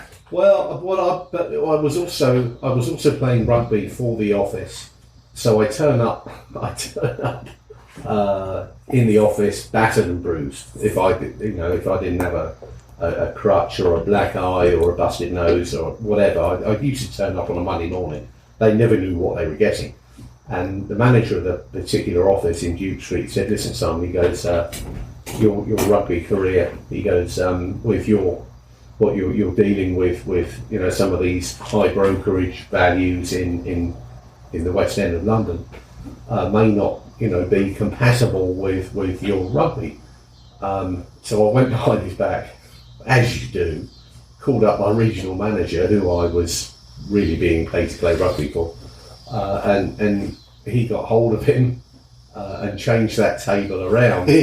And I was in the next day, and he goes, well, apparently, he goes, you don't need to give up rugby, and you just keep doing what you're doing, which I thought was hysterical. And all of my business, funnily enough, I had an expense account. I just think it's weird that y'all have like corporate rugby teams over there, like they have corporate softball teams over here. You know what I mean? You go out there, you slow pitch, you play, you cook out, you drink some beers, but y'all are out there just mauling people for companies. I would represent the office and their rugby team whilst playing for another rugby team. You're double dipping. Well, not necessarily. You're double representing, perhaps. And that was how I managed to get away with it. It was a great concept. I got paid to be a pensions advisor, dealing with really screwing the, I forget what we call it, the tax department in the UK now. I've been away so long. But that's what I did. They paid me to play rugby, and that's how it went. I think if I hung out with you as I've been around other folks from Europe, I feel like I could take on that accent pretty easily. But, because you start to think in your brain the way that you talk. But you have been here for years with all these Franklin County rednecks, and you don't talk like a redneck at all. And I don't know how you don't lose your voice. Well, it's funny because before I moved here 15, 16 years ago, I spent 12 or 13 years in the Caribbean. So I've been away from the homeland, the motherland, for how many years? Yeah, but you still talk that way. Like, if I hung out with you very long, my friends would be like, why are you talking that way?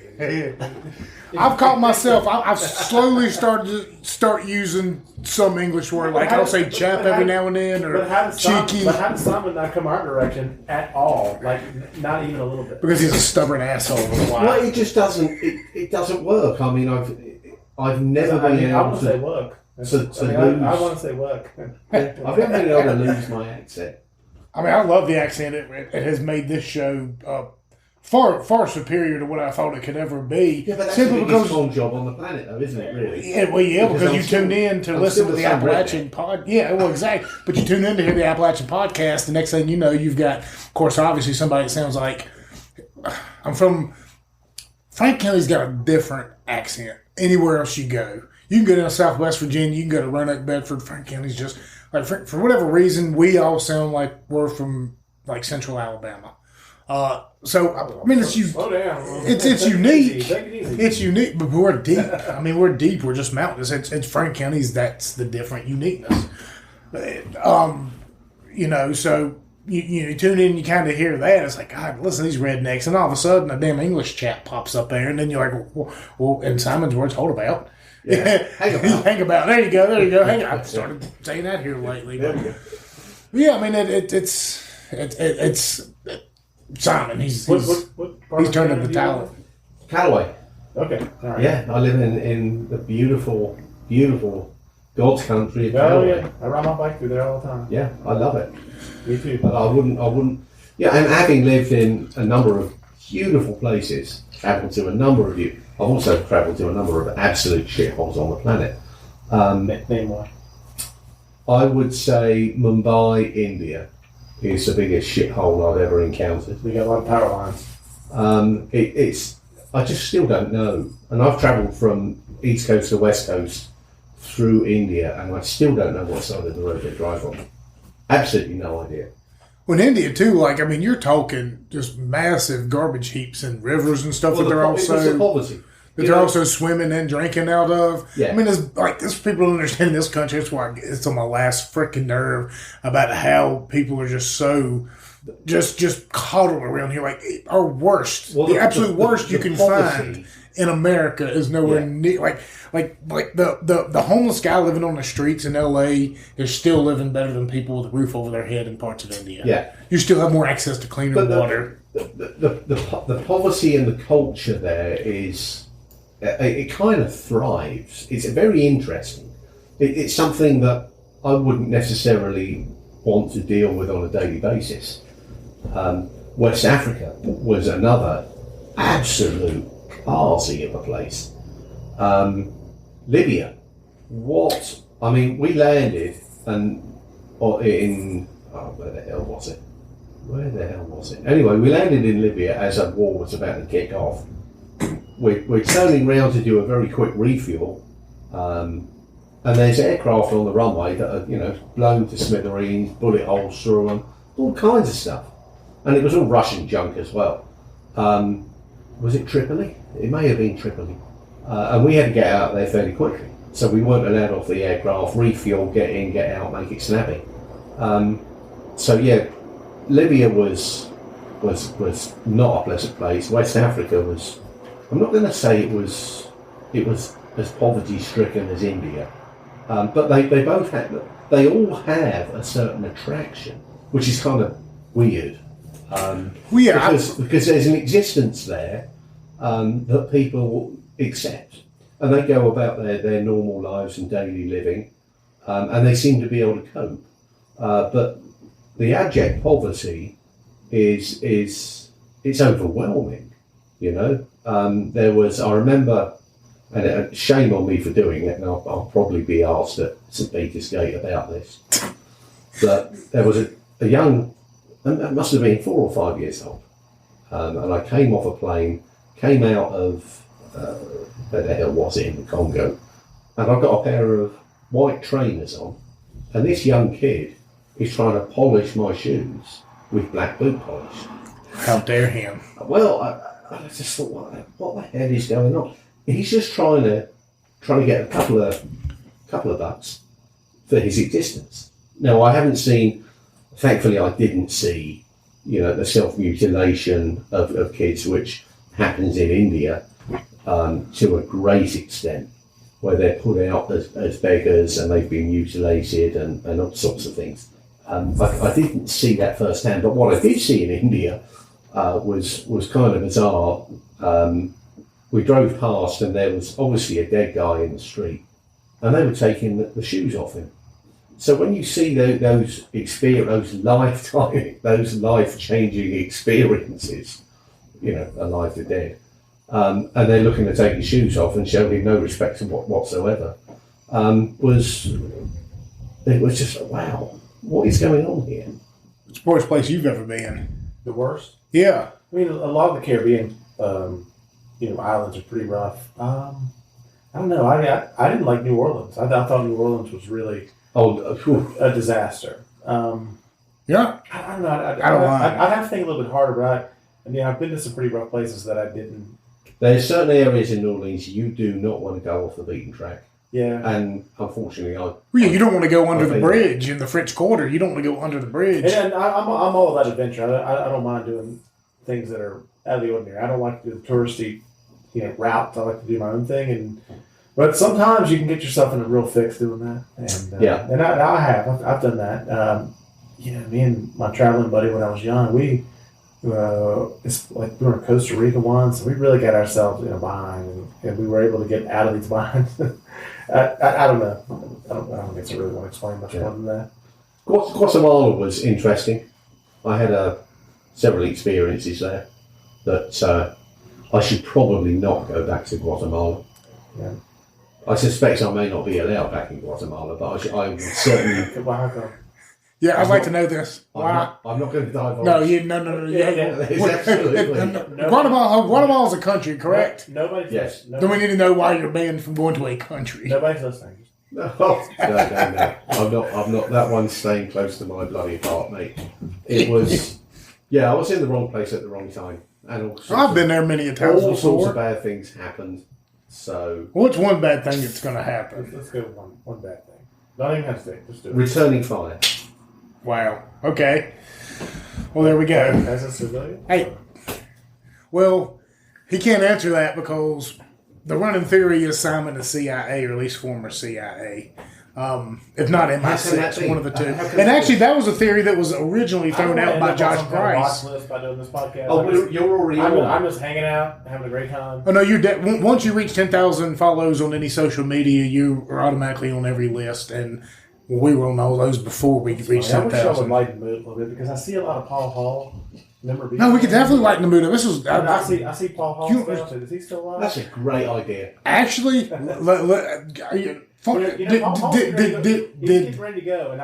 did he employ you to bring this up today? Because actually, been talking to him this week. No, he has not. And I did comment that I wish he would ask me to be on the pit crew. I don't know anything about.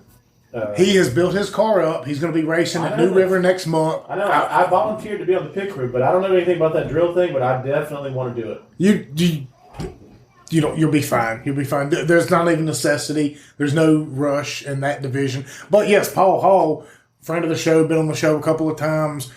We've been on the side of his car in a couple of races. We're going to get some going here in the next couple of weeks, maybe a GoFundMe or some donations or something. Let's get back and let's get sponsored on the side of his car. I think the Smokehouse is on the side, maybe the Burger Company, a couple other places. Let's get the Appalachian Podcast. Because I haven't sponsored it, but I thought some of the coolest things that you guys did, and I wish I would have got ahead of you doing. Satch Worley and Paul Radford, man. As a kid, I stayed at Satch Worley's house. Me and Daniel were best friends in elementary school, so I was always at Satch's house spending the night, and he was really. We always went to the races with him, but he didn't talk about them too much. And when he came on your podcast, like he said all the things that I always wanted to hear as a kid about his racing. And you had Paul Radford. Yes, we got super lucky to get both of those. Did he show up here? No, we went to his place in Ferrum. Okay. Yeah. My buddy Leon Hall had told me before you did. He's like, you need to go and sit with Paul Radford and do a podcast on him. And when you guys did it, I was like, that is awesome. That was one of to this day, I think Paul Radford's still in the top 5 most downloaded shows we've ever done. Yeah. Like Paul Radford is big time. And big shout out to Chris Williams and the Smart Modified Tour. Hadn't had a chance, since we kind of shifted gears and when Simon jumped on the show, we hadn't really had a chance to do racing shows like we used to. I still love racing. I still really love the Smart Modified Tour and Chris and all them guys are doing down there. I'm actually going to reach out to Chris tomorrow and see if he wants to come back on the show before the New River race, which is going to be up in Pulaski, which we tried to go to last year until it got rained out. We had a big thing set up. It was last year or maybe in the spring. I can't remember.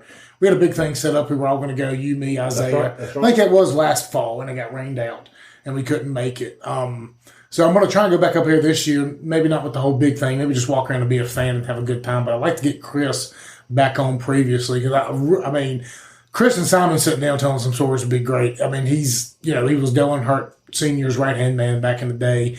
He used to haul all the souvenir trailers or coordinate all that kind of stuff. Earnhardt liked the money. So if he was making him money with souvenir trailers, they were buddies. But Chris, I love what he's doing with the tour. JB, all them guys down there. I want to get him on before the New River event and also talk about Paul Hall because that's the event he is. He's bought his car. He's going to do his own thing.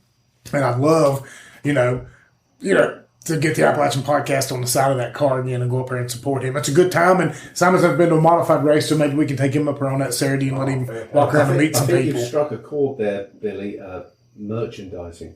Yes. I came home from school one day, and I can't remember the age that I was, but it was pretty young.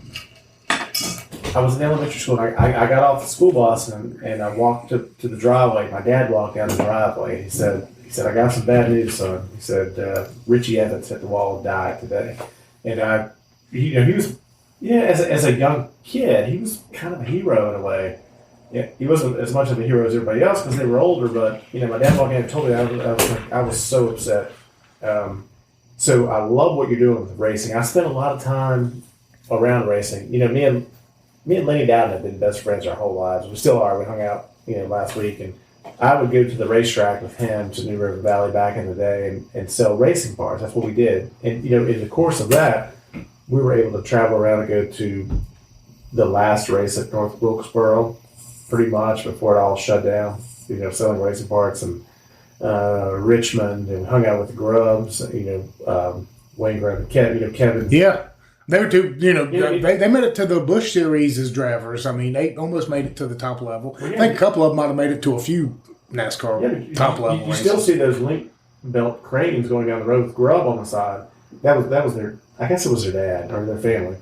And I can remember like Kevin. They were dynamic folks. And Kevin, you saw the article several years back where he overdosed in a teeny hotel at the Franklin Motel.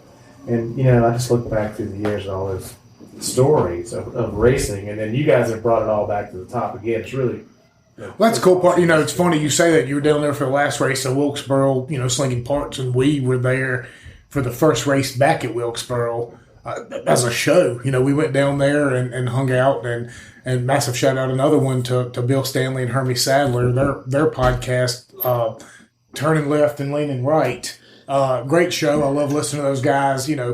We do a lot of politics on here, and I know Bill Stanley, he's a Republican, and I'm more of a libertarian and stuff, and we go back and forth over it. But he is one of the best hosts I have ever been around. He makes sure all of his guests are happy.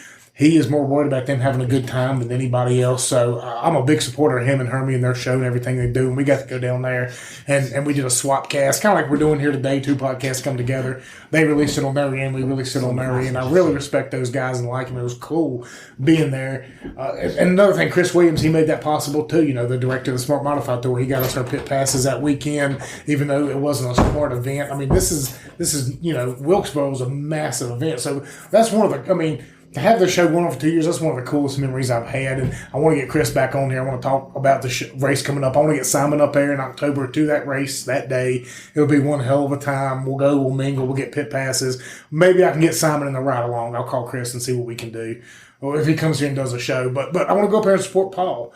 Paul, we did one of the only live show at Buddy's with Paul Hall, and I'd love to get him back on either before or after the race to talk about it as well. But other than that, let's... if you got a couple dollars here and there, maybe we'll start. I'm not going to do a GoFundMe again because those cheap bastards take like a massive cut. Just send me some. We'll do PayPal or Venmo or something. Send us a cut. We'll just write it right to Paul Hall. We'll get on the Appalachian Pot. We'll figure some stuff out. But it's a lot of fun when you're supporting somebody local, somebody going up there, and he's going to be racing against some big name guys. He's going to be racing against Bobby Labonte, NASCAR champion, Hall of Famer. Huh? Did you say ride along? Yes. Did you not see my ride along a couple years ago from Motor Mile? Oh man, Dude, Hermie Sadler put me in the car. I'm going to tell you what, I was like, how can this car hold this line? This like you can't tell how fast they're going. I mean, when you're in the stands, they're going fast. Low down as well. But when you're in the car, they are going so much faster than you realize, even at a short track. I will say this out loud for everyone to hear. I will be wearing my brown hat. Well, they give you a fire suit you have to put on. You have to put on a fire suit and a helmet, so your brown pants... They'll be on the inside. I want to get that stuff going. I mean, and, Paul, what a great guy. And I mean, did you watch the Bowman Gray race a couple years ago that he almost won? The story says that he did, yeah. But watching on Facebook, watching that car being built, every week you see it grow and grow, and it looks almost complete now. It kind of gives you, a lot of hope that he does well in that. And I think at this point, from a local standpoint, the folks who love racing will get behind him. I hope they do. I mean, there are trucking companies and there are folks who love racing. I think if you ask the right person, he's now in position to be a contender. So I hope it's true. I mean, he's got the I'm gonna tell you what, every time we went to watch him, he's raced for Hillbilly Racing. He's been competitive. He's turned some fast laps. He's had some bad luck a couple of times. But I mean, it's fun to go watch him. It's fun to root for him. He's always got a big fan base. He's a local guy, hangs out at the wood shop. He goes floating down the river with all of us. He's a down home kind of dude. So I mean, just be on the lookout. We release a show. Follow our Facebook page, Twitter, whatever, and keep up because we're gonna start doing something here in the very near future to try and raise up a little bit of money, put us on the side of his car, something like, give him a little bit of money, go up there and support because it ain't cheap. He's gonna go up there, he's gonna represent us, so I'm all about it. What's it cost? $15 a gallon for that racing fuel now? Probably something like that. Ouch. Yeah, that ain't cheap. And Simon, I know you've been to. You said you went to Martinsville one time, but you haven't been to a modified race. I'm going to tell you, it's something you need to go watch because it's kind of like a mix between NASCAR it's kind of like a mix between NASCAR and IndyCar. And I know that's y'all's thing in Europe is the F1 series or whatever. So you're open wheel. That's what I'm about. You're NASCAR sanctioned, but you're still open wheel. So you're going to be very precise. I mean, it's very good racing. You know, like Greg had said, we'd have, Satch Worley was a legend in modified. When I talk about legend, you're talking about one of the biggest names in the sport. Paul Radford, they're pioneers, both here from Franklin County. A lot of these guys, Jimmy Hensley used to race, the modifieds. He's down there in Ridgeway. We've had him on the show. Go back and listen to some of these. I mean, and we're going to get Simon on here to talk to some of these racing guys because I think the conversation would go really well. I really want to get back into the mix of that. But, yeah. We had a blast with some of the racing guys. We did. We've had a really good time with them. But I want you to be. You haven't had a chance to actually sit down and have I think you, like Chris Williams, once again, Smart Modified Tour. Keep a lookout for them. Go to their races. He is honestly one of the smartest people I've ever come across in my entire life. He's savvy. He knows. He reminds me a lot of you. Like, honestly, if Chris wasn't so dang busy, I would ask him to be a third co-host of this show just because of his life experiences and all the things that he's accomplished over the years. I mean, he's just a very interesting person. His stories, like, he talks about it's got files. Up in his head, just these files of stories, just like you. So, I'm Blueberry Moonshine, unfortunately, was my undoing at Martinsville. Are you sure it was Blueberry Moonshine? I mean, if that wasn't there, would something else might have taken its place? Well, it was. I'm holding it responsible.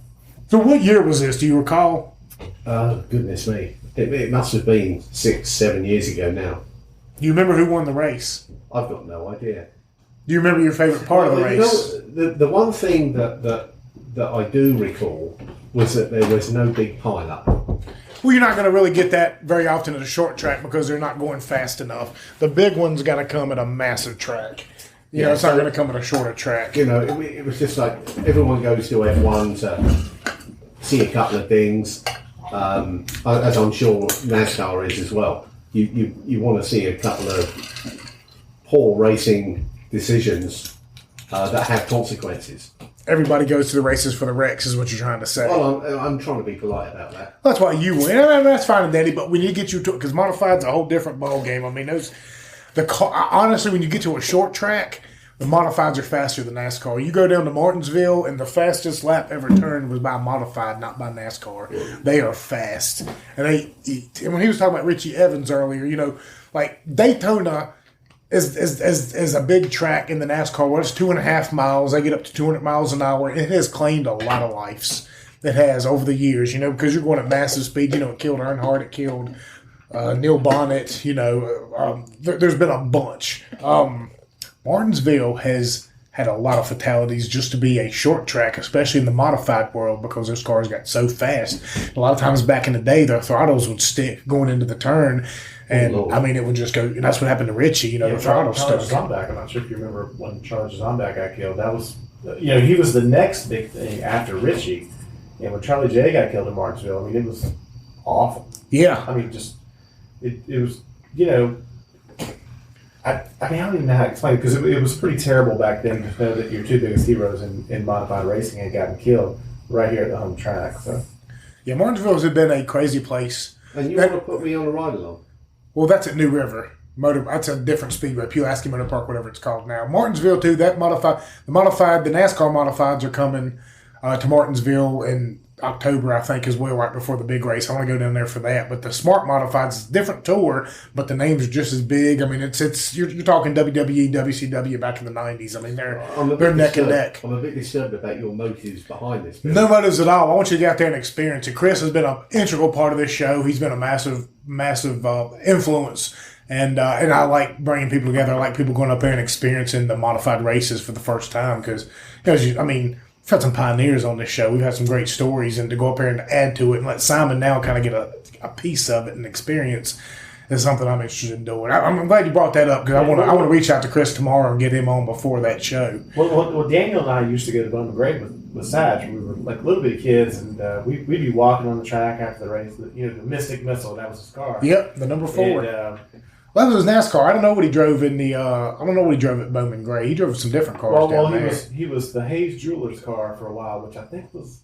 That's It might have been 07. Yeah, it is. It's Tommy Baldwin. Yeah. Well, back then it was Oh, give me a minute. But anyway, he drove the Hayes Jewelers car back then, and then it turned into the Mystic Missile, which that's big, big deal for a Franklin County guy. He won some over to his house, big races. Yeah. And Bowman Gray, Simon, I don't know if I can put this in perspective. Just imagine a football stadium, like a college football stadium, fits about 20,000 people. And they got their running track for the track and field, around the football stadium. Yeah. They take cars out there and race them. Oh, it's nice. a quarter mile.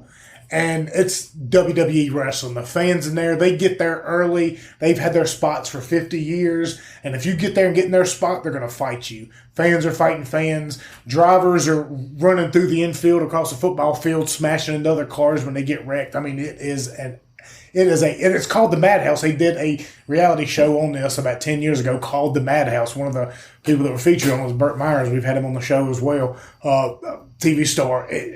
Nuts. I mean, I'll pull up some YouTubes for you at some point in time. Let you see. Sure. It is absolutely.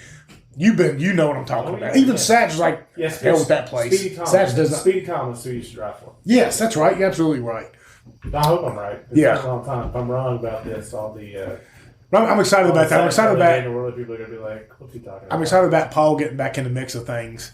Before we get out of here real quick, though, one more thing, because I know you're into the hiking and stuff and all kinds of stuff like that. Have you ever, and I know I want Simon to chip in on this as well since he is from out in that pasture, Everest. Have you ever considered it, or have you ever thought about it? Have you looked into it? Certainly, yes. Looked into it. It's too much of a risk, when you have a family that you love. And I think that the reward is not going to be worth the risk. What you think it is. I've summoned a lot of things. A lot of people don't know what I do. They just look at stuff. But I run ultra marathons for one. So, I get on trail and I get to see the most beautiful places ever, whether it be here or wherever. And those races could be anywhere from 30 to, my longest race was 69 miles, which would pretty much kill you. And I did that a couple of years ago up in, down in Norton, Wise County. Yeah. I did my first 100K. 100K is 62 miles, but theirs is 69 miles. And I get to see all these places, and I get to, whenever we're locally on a peak and you look out into the distance at all the mountains around, one of the things I'm most proud of is that I've been on almost every single one of those mountains. Wow. As a kid, I never got to climb those mountains. Mom and Dad weren't going to be like, son, let's go climb this mountain. So I never got to do that. I always wondered, could you do it? So that's sort of why I started doing it. And I'm not an athlete. I definitely am not. I will say I will go. I'm 48 now. I was 38, and I was miserable. Just felt terrible. Working in an office all day, go home and do nothing. And I said, I'm going over to the Franklin County High School track, and I'm going to run a mile. And I ran a mile. And then I ran more, and I made it 2.5 miles. The only reason I didn't make it 4 miles is because I had to go home. And that's where it started. I'm like, regular dudes who have a desire to get outside the house, that's kind of why I started doing it. And I ran a few races. Next thing you know, half marathon, that's top, that's going to be it. And then I ran a marathon, and then I got convinced into running a trail ultra marathon, which is 31 miles. And so, trail running and road running is not the same. And No. Since the age of 38, I was going to do one marathon, so I've ended up doing 55 marathons or ultra marathons combined. A marathon or above. Since then, and I'm not good at it. I won't say I'm good at it by any means. I had a really good streak of luck because sometimes people get, they run into problems. Last weekend, we went to Iron Mountain, which is my jam. That's my place. It's a 30-miler. And I've been having some sciatic issues with lower back, and I got my first DNF. Did not finish. So I had to call my wife, and I was upset. And, I called. I was at about mile 12. I still had 4 miles before I could even get out of the woods at that point because that's the closest spot to get out. I was like, I don't know how you're going to get here, but you need to find a way to get to the spot and pick me up because I'm way out in the middle of nowhere in Damascus. Oof. And she found me. So I get out of the woods. I go down there. And, I got a friend from out there who always works there. And she was so sad for me. And got in the car. I was like, Trace, this is the worst. I don't know. And she said, well, to make it worse, Jimmy Buffett just died. Oh, I was like, could you make it any worse than it already is? And I have a first, didn't finish. So this past weekend, I decided to do something I'd never done. I did a triathlon but I go, don't count out yet.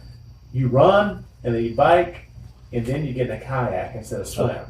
Oh, the kayak. And man, I rocked that thing. I had the best time ever. Rejuvenated. I came right back to the middle. I'm still hurting, but not that bad. So yeah, it's a fun thing. You know, I'm kind of coaching some friends right now, some good Franklin County rednecks who just they're at that point that they're frustrated and they need a challenge. Josh Grice. Well, Josh Grice was one of them. I know, exactly. That's why I said his name. I mean, obviously. And I'll mention my buddy, Nathan Angle did the same thing. I'm his cousin. Love Nathan Angle. No, I don't. And now Clay Oaks is the latest, Franklin County guy who decided to go out and run a mile. He's probably going to be good at it.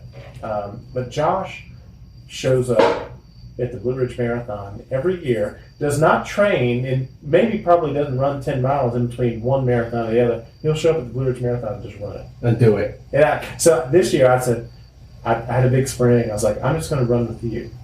And it was great. I had the best time. That's awesome. I think mountains, Everest, for me, it's a bit too much. I think, like you say, the risk reward. I think as a younger man, I would have been tempted with Kilimanjaro, probably for all the wrong reasons. I am still intrigued about hiking up to Machu Picchu in Peru. That's still on my bucket list. Is that like 20,000 feet? Yeah, and that's what's going to get you, is the altitude, as you well know. But, these are pipe dreams. I don't know where that would ever go. Who knows? But you can always say, it's nice to think about. If you haven't got a dream, you ain't got nothing. Well, talking about it and doing it are two different things. And I would tell folks, if you think you have that desire to do so, you can do it. Climb some local mountains, and if you feel really good, go to Colorado and climb a 14,000 foot peak, because that's what we did. We climbed several of those. My wife had never dreamed of that, and she's got several on her list now that she's done. She's like, we should start making a list of the ones that we've done, and she fell in love with it. Like, there's been several times I've been scared to cross a creek. She's like, no, come on. You're getting in the creek and you're going. And try that, because they're only typically 8 or 10 miles round trip. Right. I don't know. I feel as though, like, a lot of people say things about our adventures, and they come up to me and they say that I just don't know how I could do what you did. I'm like, man, I'm just a regular guy from around here who just get out and do it. Who had a desire. But train and be prepared. Yeah, I think the consequences of being not prepared. But I don't know if you call what I do training. I just go out and have a great time, and luckily it works. But you've got the right equipment as well. So if you were caught short, no, I don't have any. Oh dear. No. Yeah, no, I'm. Yeah. No, I don't. I carry the minimal amount of stuff. Like when you go into the woods to do a trail run, if you're going to do a 30-mile run, you don't want to carry anything except some water. So, right. Yeah. Okay, I get that. But yeah. Anyway, that's a long. Well, no, that's a long answer to a short question, but yeah. Well, no, and the reason I bring up, I brought up Everest. The beginning of that as I was curious. I don't think a lot of people can quite grasp. When you talk about climbing Mount Everest, you always hear the success stories. Very, very rarely does anybody ever bring up the fact that entire hike is just littered with failure. I don't want to say failures are terrible, but it's littered with bodies, which I guess ultimately is failure. You died. I mean, it's not like you can get dragged off. You can't get helicopters up there. People can't. It's so dangerous. You can't get rescue attempts up there. If you go up there, it's either life or death. There's no in between. Like, it comes to the hiking world. I know people, kind of brush it off sometimes, but it can get really, really dangerous. Well, it's funny you say that, because we were in Wyoming a few years back with a friend of ours, and she lived out there, so she had befriended a guy who, he was hundreds of millions of dollars. He was in the financial world, young, and had climbed Everest twice. So obviously, I am going to interview this guy nonstop about his experiences, and he told me, all of that. He says it's absolutely gross. He said what you see on TV is not real. When you see the line of people on TV, that's not exactly how it is. And he said, the tents that you stay in before you climb the mountain are filth, like feces filth. Like, it's not good. He said it's really gross, and it's just not how you think it is. And then when you get to the top, he said, it's a good experience. However, there are a lot of negatives that you would skip if you could. It just doesn't. It's not like you imagine. When you get up there to the peak, you're not up. I mean, you're up there, 20 seconds, 30 seconds, maybe a minute. Maybe you're lucky enough to snap a photo, then you're right back down. You don't, you don't have your body isn't built to withstand that kind of cold, that atmospheric pressure. It's not built to withstand that wind. When you're at the top of that, you're talking about how high is Everest? It's like 25,000 feet in the air. I think it's 28. But 20. I mean, you're talking. Yeah, you're talking right here. I mean, you're talking higher than airplanes are right now. Where we're sitting. Higher than commercial airlines are flying over here. So I mean, it's disturbingly gruesome. I mean, I don't know if there's anywhere else on the planet like Everest, if there's any other peaks that might be similar that people try and climb that suffer the same fate, but I know that's the most popular one. Well, K2 is the most deadly. What's that? I think it's very close to there, if I remember right. I don't know. I hate to mess up my geography, but it's, K2 is the worst. That's the one that everybody dies on. So Tracy was asking me a couple days back, we've done the Alps, we've done the Rockies, where do you want to go next? I'm like, Himalayas. And I don't even know. Well, they pulled a body off of Everest very recently. I would assume they do it probably every day, don't they? That's what I'm talking. This was going back a long ways. The mountaineer had been missing for decades, and they eventually. And this is a common story with Everest. So yeah, it's. All right, now here's my question for you: who do you know that's climbed Everest? Because I know you know somebody that's done it. I know someone who did the base camp, and I cannot remember the dude's name. Well, even the base camp is pretty impressive, no? Oh yeah. Just the base camp is all I'd look to do. And you're talking the base camp is still what 5,000 or 7,000 feet from the peak? I think he's a bit more than that. Maybe 10,000? Well, I mean, there's 2 or 3, right? Yeah, there's several base camps, but just to get to the base camp, but there is someone, I can't remember the dude's name. Did you ever consider doing it? No, because it was the same risk reward thing, and I've never wanted to be a rock climber or a mountaineer. The oxygen factor is the worst part. If you could just do it based on fatigue, and if you got too tired, you could turn around. But if you're going to drown yourself with no oxygen, that's a different. I mean, that's adversity right there, and I'm thinking, well, maybe not. So what's the highest peak y'all have climbed? You said 17,000? No, 14,000 peaks in Colorado. I think that's the highest I've ever climbed is Pikes Peak.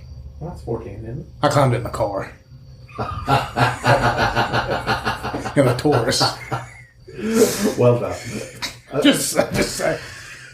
For the highest peak I've probably climbed myself, probably Bald Knob. I was about to say. No, I've been to Dream Lake with my wife. That's at least, because Denver is 5,000. Denver's a mile-high city. And Denver, if you ever go out there, is flat as can be. It's just, and that's why the peaks out there are so high. It's not because they're that much greater. I mean, they are bigger than the Appalachians, overall. But when you already start off a mile above sea level and you're flat, then your peaks are going to be greater. Well, yeah. However, Still at Denver at 5,000 flat, Pikes Peak's 13,000. That's still 8,000 feet. What's the greatest in Appalachia? Like 5,000? Still talking 3,000 feet more, but it's not so much that it's the climb, because like here, if you go up to Appalachian Falls, you climb up to 4,000 feet roughly. You're still starting at 1,500 feet, so you're only climbing 2,500 feet, which is a lot. Like I'm not saying that's something. Yeah. But so if you go to Colorado and you start at, say, 8,000 feet, and you end up at 14, and you just gain 6,000 feet.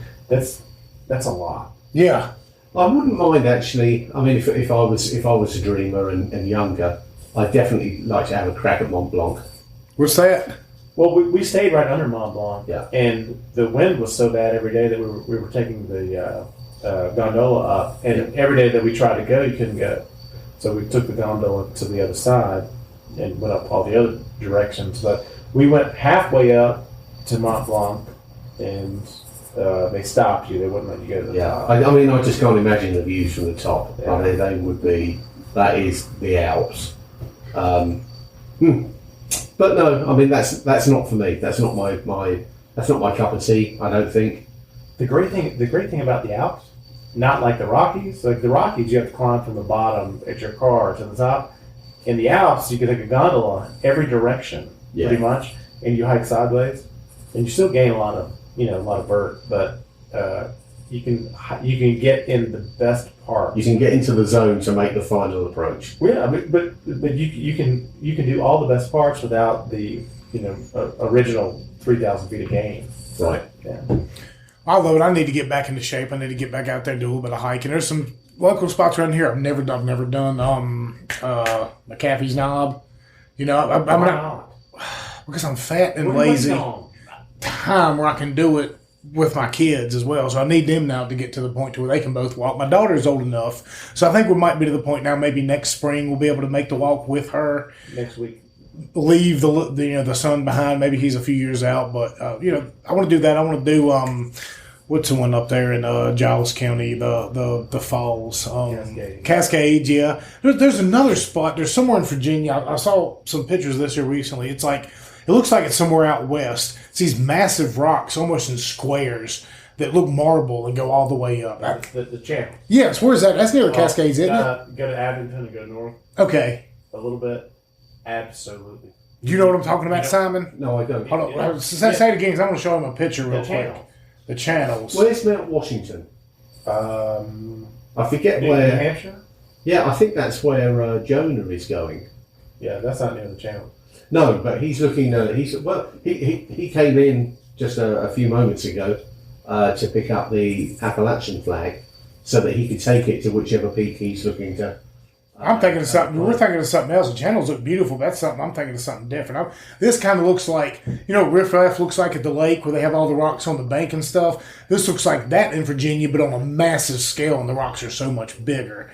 I've seen pictures of it here recently. It's somewhere down in that neck of the woods, but the channels, that's right there near my wife's from. That's Rosedale, Virginia. I didn't even know that was there. I wonder if she did. I'm going to have to ask her, because that's literally 30 minutes from her parents' house. We could go down there and see that. That's beautiful. I was just looking at the pictures. 6 mile round trip. Really? Yeah. So I could hang with that. I could do 6 miles with my fat, flat feet, as my drill sergeant so eloquently put it in basic training. They don't get any flatter. They don't get much fatter either. I mean, my feet are triple E width, if you can imagine. And Simon, you know what they say? I've got wide feet. You know what they say about people who've got big feet? Roger that. Who wear big shoes.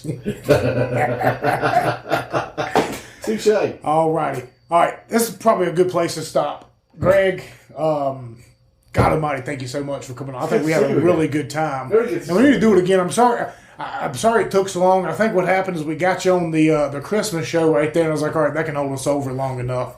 But I mean, I'm glad we finally got to make it, because what you're doing with your podcast and kind of what we're doing here is kind of the same. The same feathers of the same, two separate feathers of the same bird. We're bringing on people just in different groups that are around here that have awesome stories. And like, all the people you bring on there, like, you got Jacob Gibson on there. I would love to have freaking Big Papa Pump come on this show. He got to block. Is that what you call him? That's what we called him in high school. Why could we not? Scott Steiner, you know what I mean? Jacob, you got to understand, Big Papa Pump. I'm going to call him that. That's what we called him in high school. He was a high school All-American. He ended up playing at Tech, and he ended up blocking for Michael Vick. I mean, Jacob could have went pro if he wanted to, I think. I've always heard stories. I've never confirmed it with him. I just want to ask him, but I always heard, that he could have, and he just turned it down. Because he would have had to have eaten, I think he was eating at Tech 14,000 calories of meat a day or something like that to stay on the offensive line.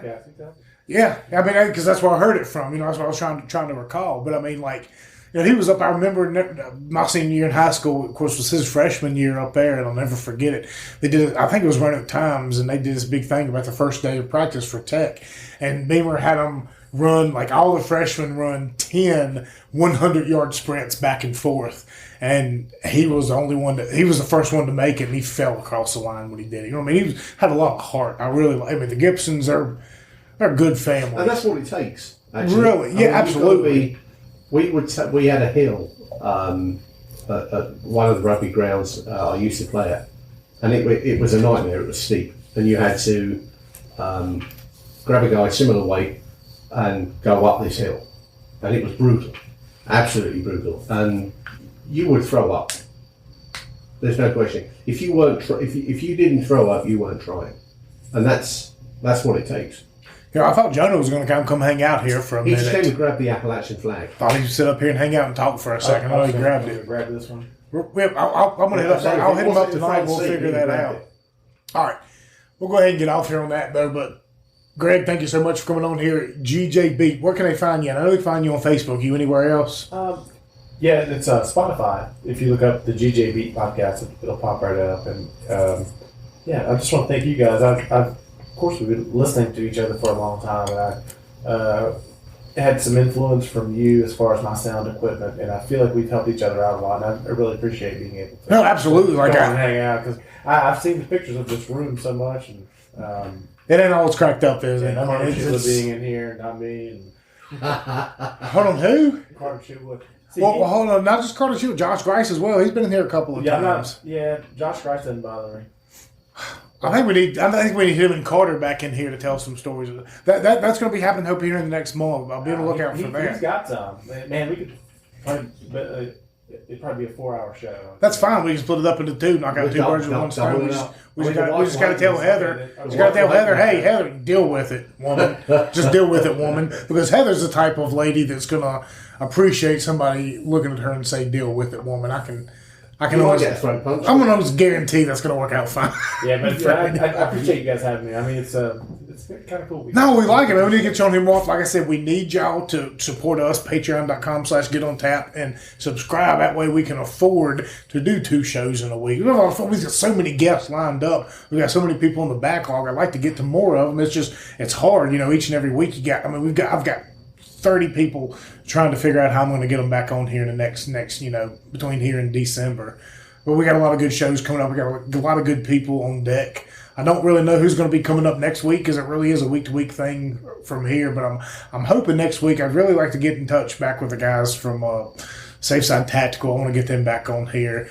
I want to get Brian and Darnell back on here because they've started their own podcast, it's called Misunderstood. If you want to listen to it, it drives me crazy. Their political stances. I swear to God, I just want to punch my radio when I listen to them. But at the same time, like they're coming from their point of view, just like, and I'm sure they want to punch their, radio when they're listening to me from time to time. I know Darnell listens to every single. I know you listen to Darnell. I know you listen to every show. So major shout out to those guys. Go listen to that show. I enjoy listening to them. It's their perspective. You know what I mean? They're coming in. So it's another show here in Franklin County. You can go support.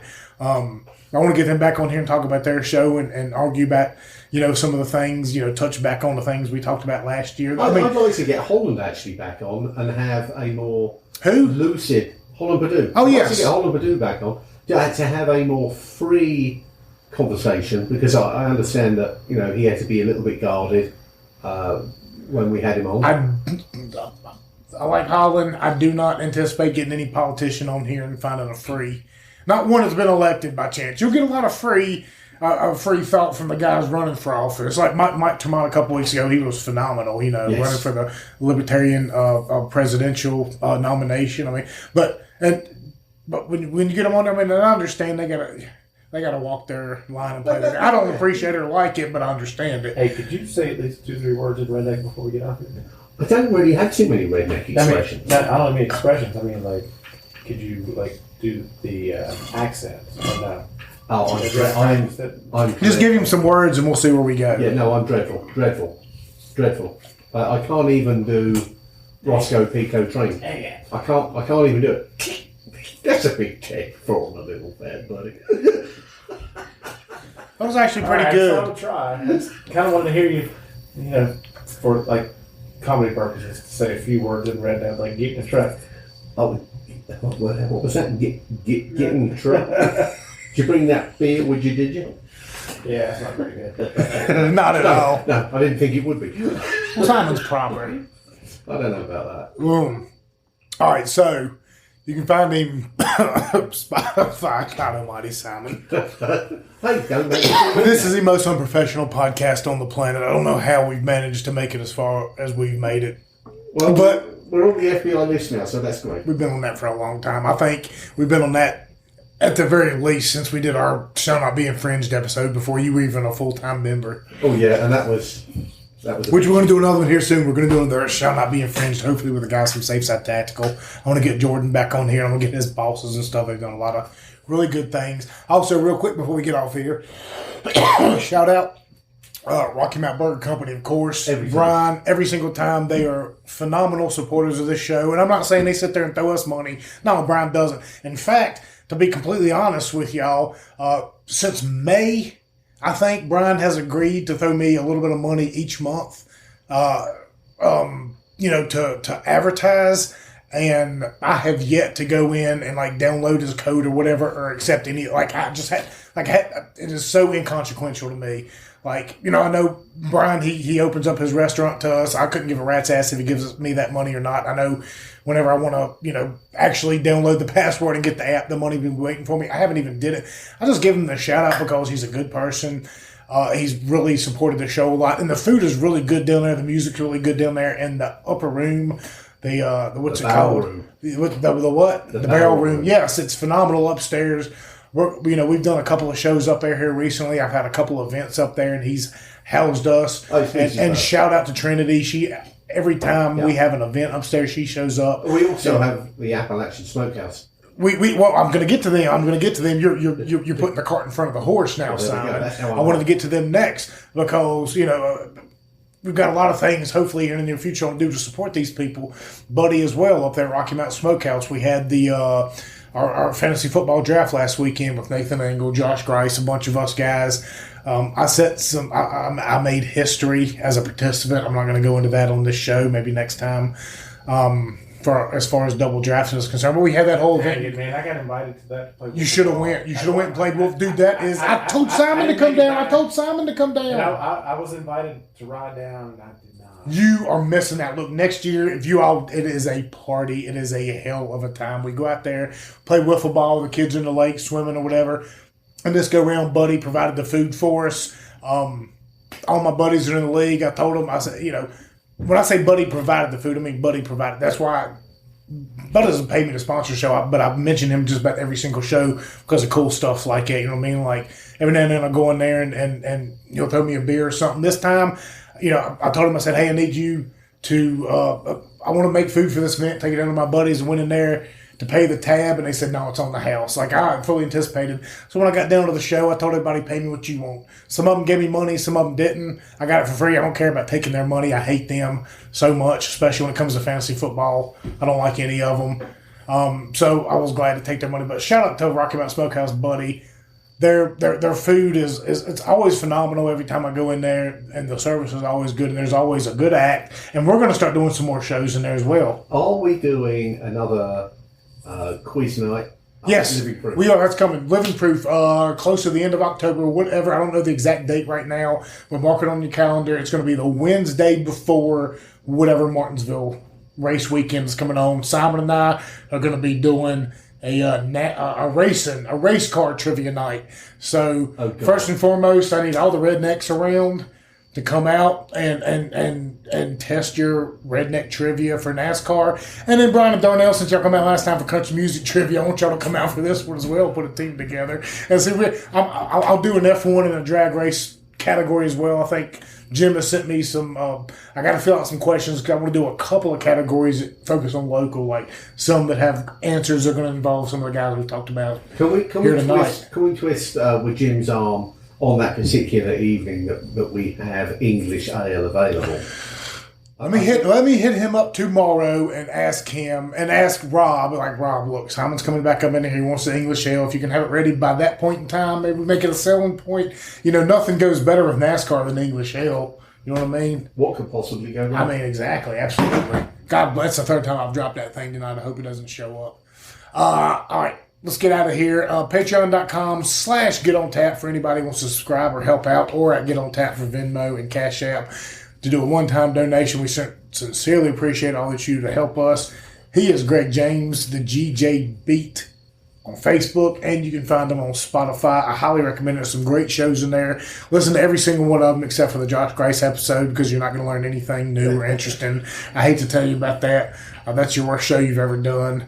So go check that out. We are on Facebook, Instagram, and actually Twitter, or now X, whatever it's called. That's the place you're finding us the most, because Facebook is shadow banning us. They don't like us, even though we've got 10,000 followers. But Twitter, Simon is on there now as well, at Simon on Tap, and we are at Get On Tap. Find us on there. We're going to start doing some spaces here in the near future. Sign up, get on there. That's where a lot of the interaction is going on. Anything before we get off here? Yeah, I've got to get into that X thing. They're waiting for you. All these people are there. Brandon's there waiting for you. Spike's there waiting for you. Chip is there waiting for you. All of our buddies. Yeah, our libertarian circles are there with open arms. But we can get you on spaces up there here in the near future. Hopefully next week. I'm going to text Spike tomorrow and find out if next week, maybe on Wednesday or Thursday, because we're going to have to record a show here Monday or Tuesday, but maybe on Wednesday or Thursday we can get you on up there and for an hour and a half or whatever, get on Twitter Spaces. I want to have the conversation about the Free State of Appalachia and what that really looks like, and I want to dive down into that. So that's going to be a good time, and you'll be able to catch that on Patreon at patreon.com/GetOnTap. There we go. Greg James. Bless you, Greg. Thank you so much. Can we do it again soon? Absolutely. There we go. Simon. It's a beautiful thing. Tell your wife I love her. Appreciate it. How's your kids? How's your wife? This will benefit you in the future. Love y'all. Take care. See you next time. Cheers. Oh, and thank you, Hobo Grice Band, for the intro and the outro.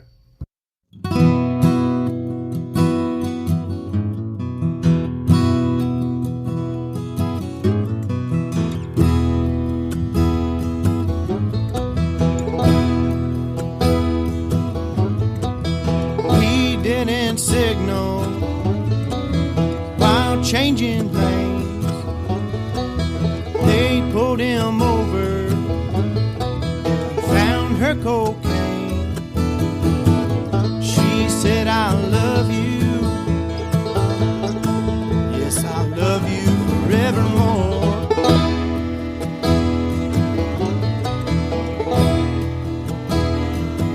If you tell that policeman that cocaine load is yours,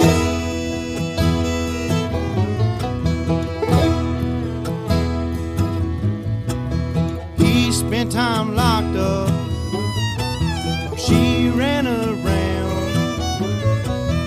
Everyone knew it, small country town. While he lay rotten, Lord, she was blowing on his door.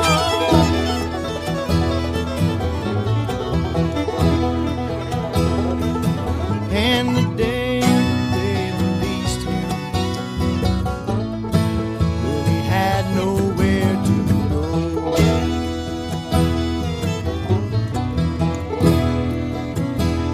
Lord, and his ashes to ashes, and you know it's dust to dust.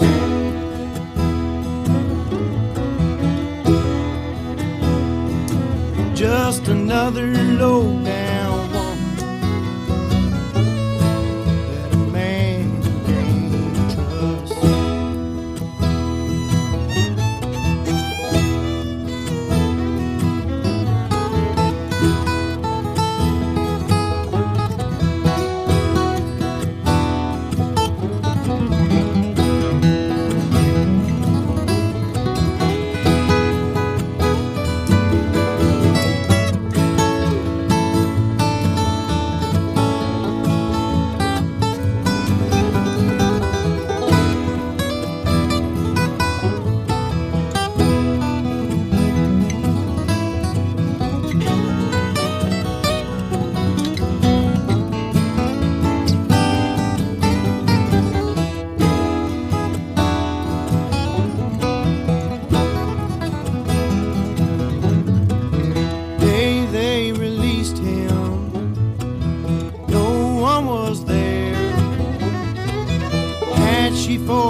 she still cared. He called up her mama, Lord, and these words he heard her cry.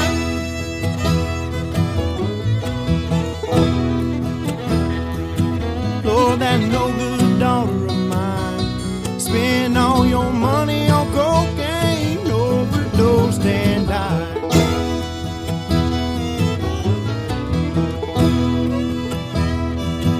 Lord, it's ashes to ashes,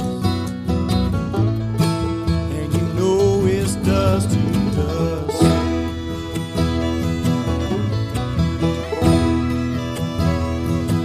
Just another low down woman that a man can't trust.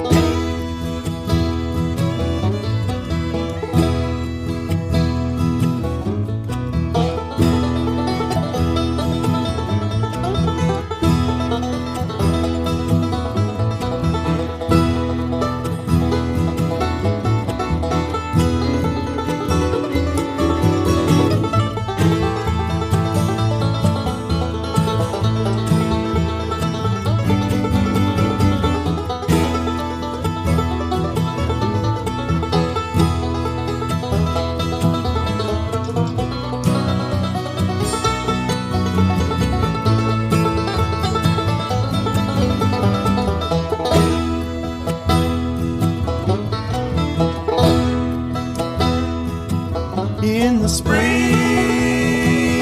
one sunny day, my good gal left me.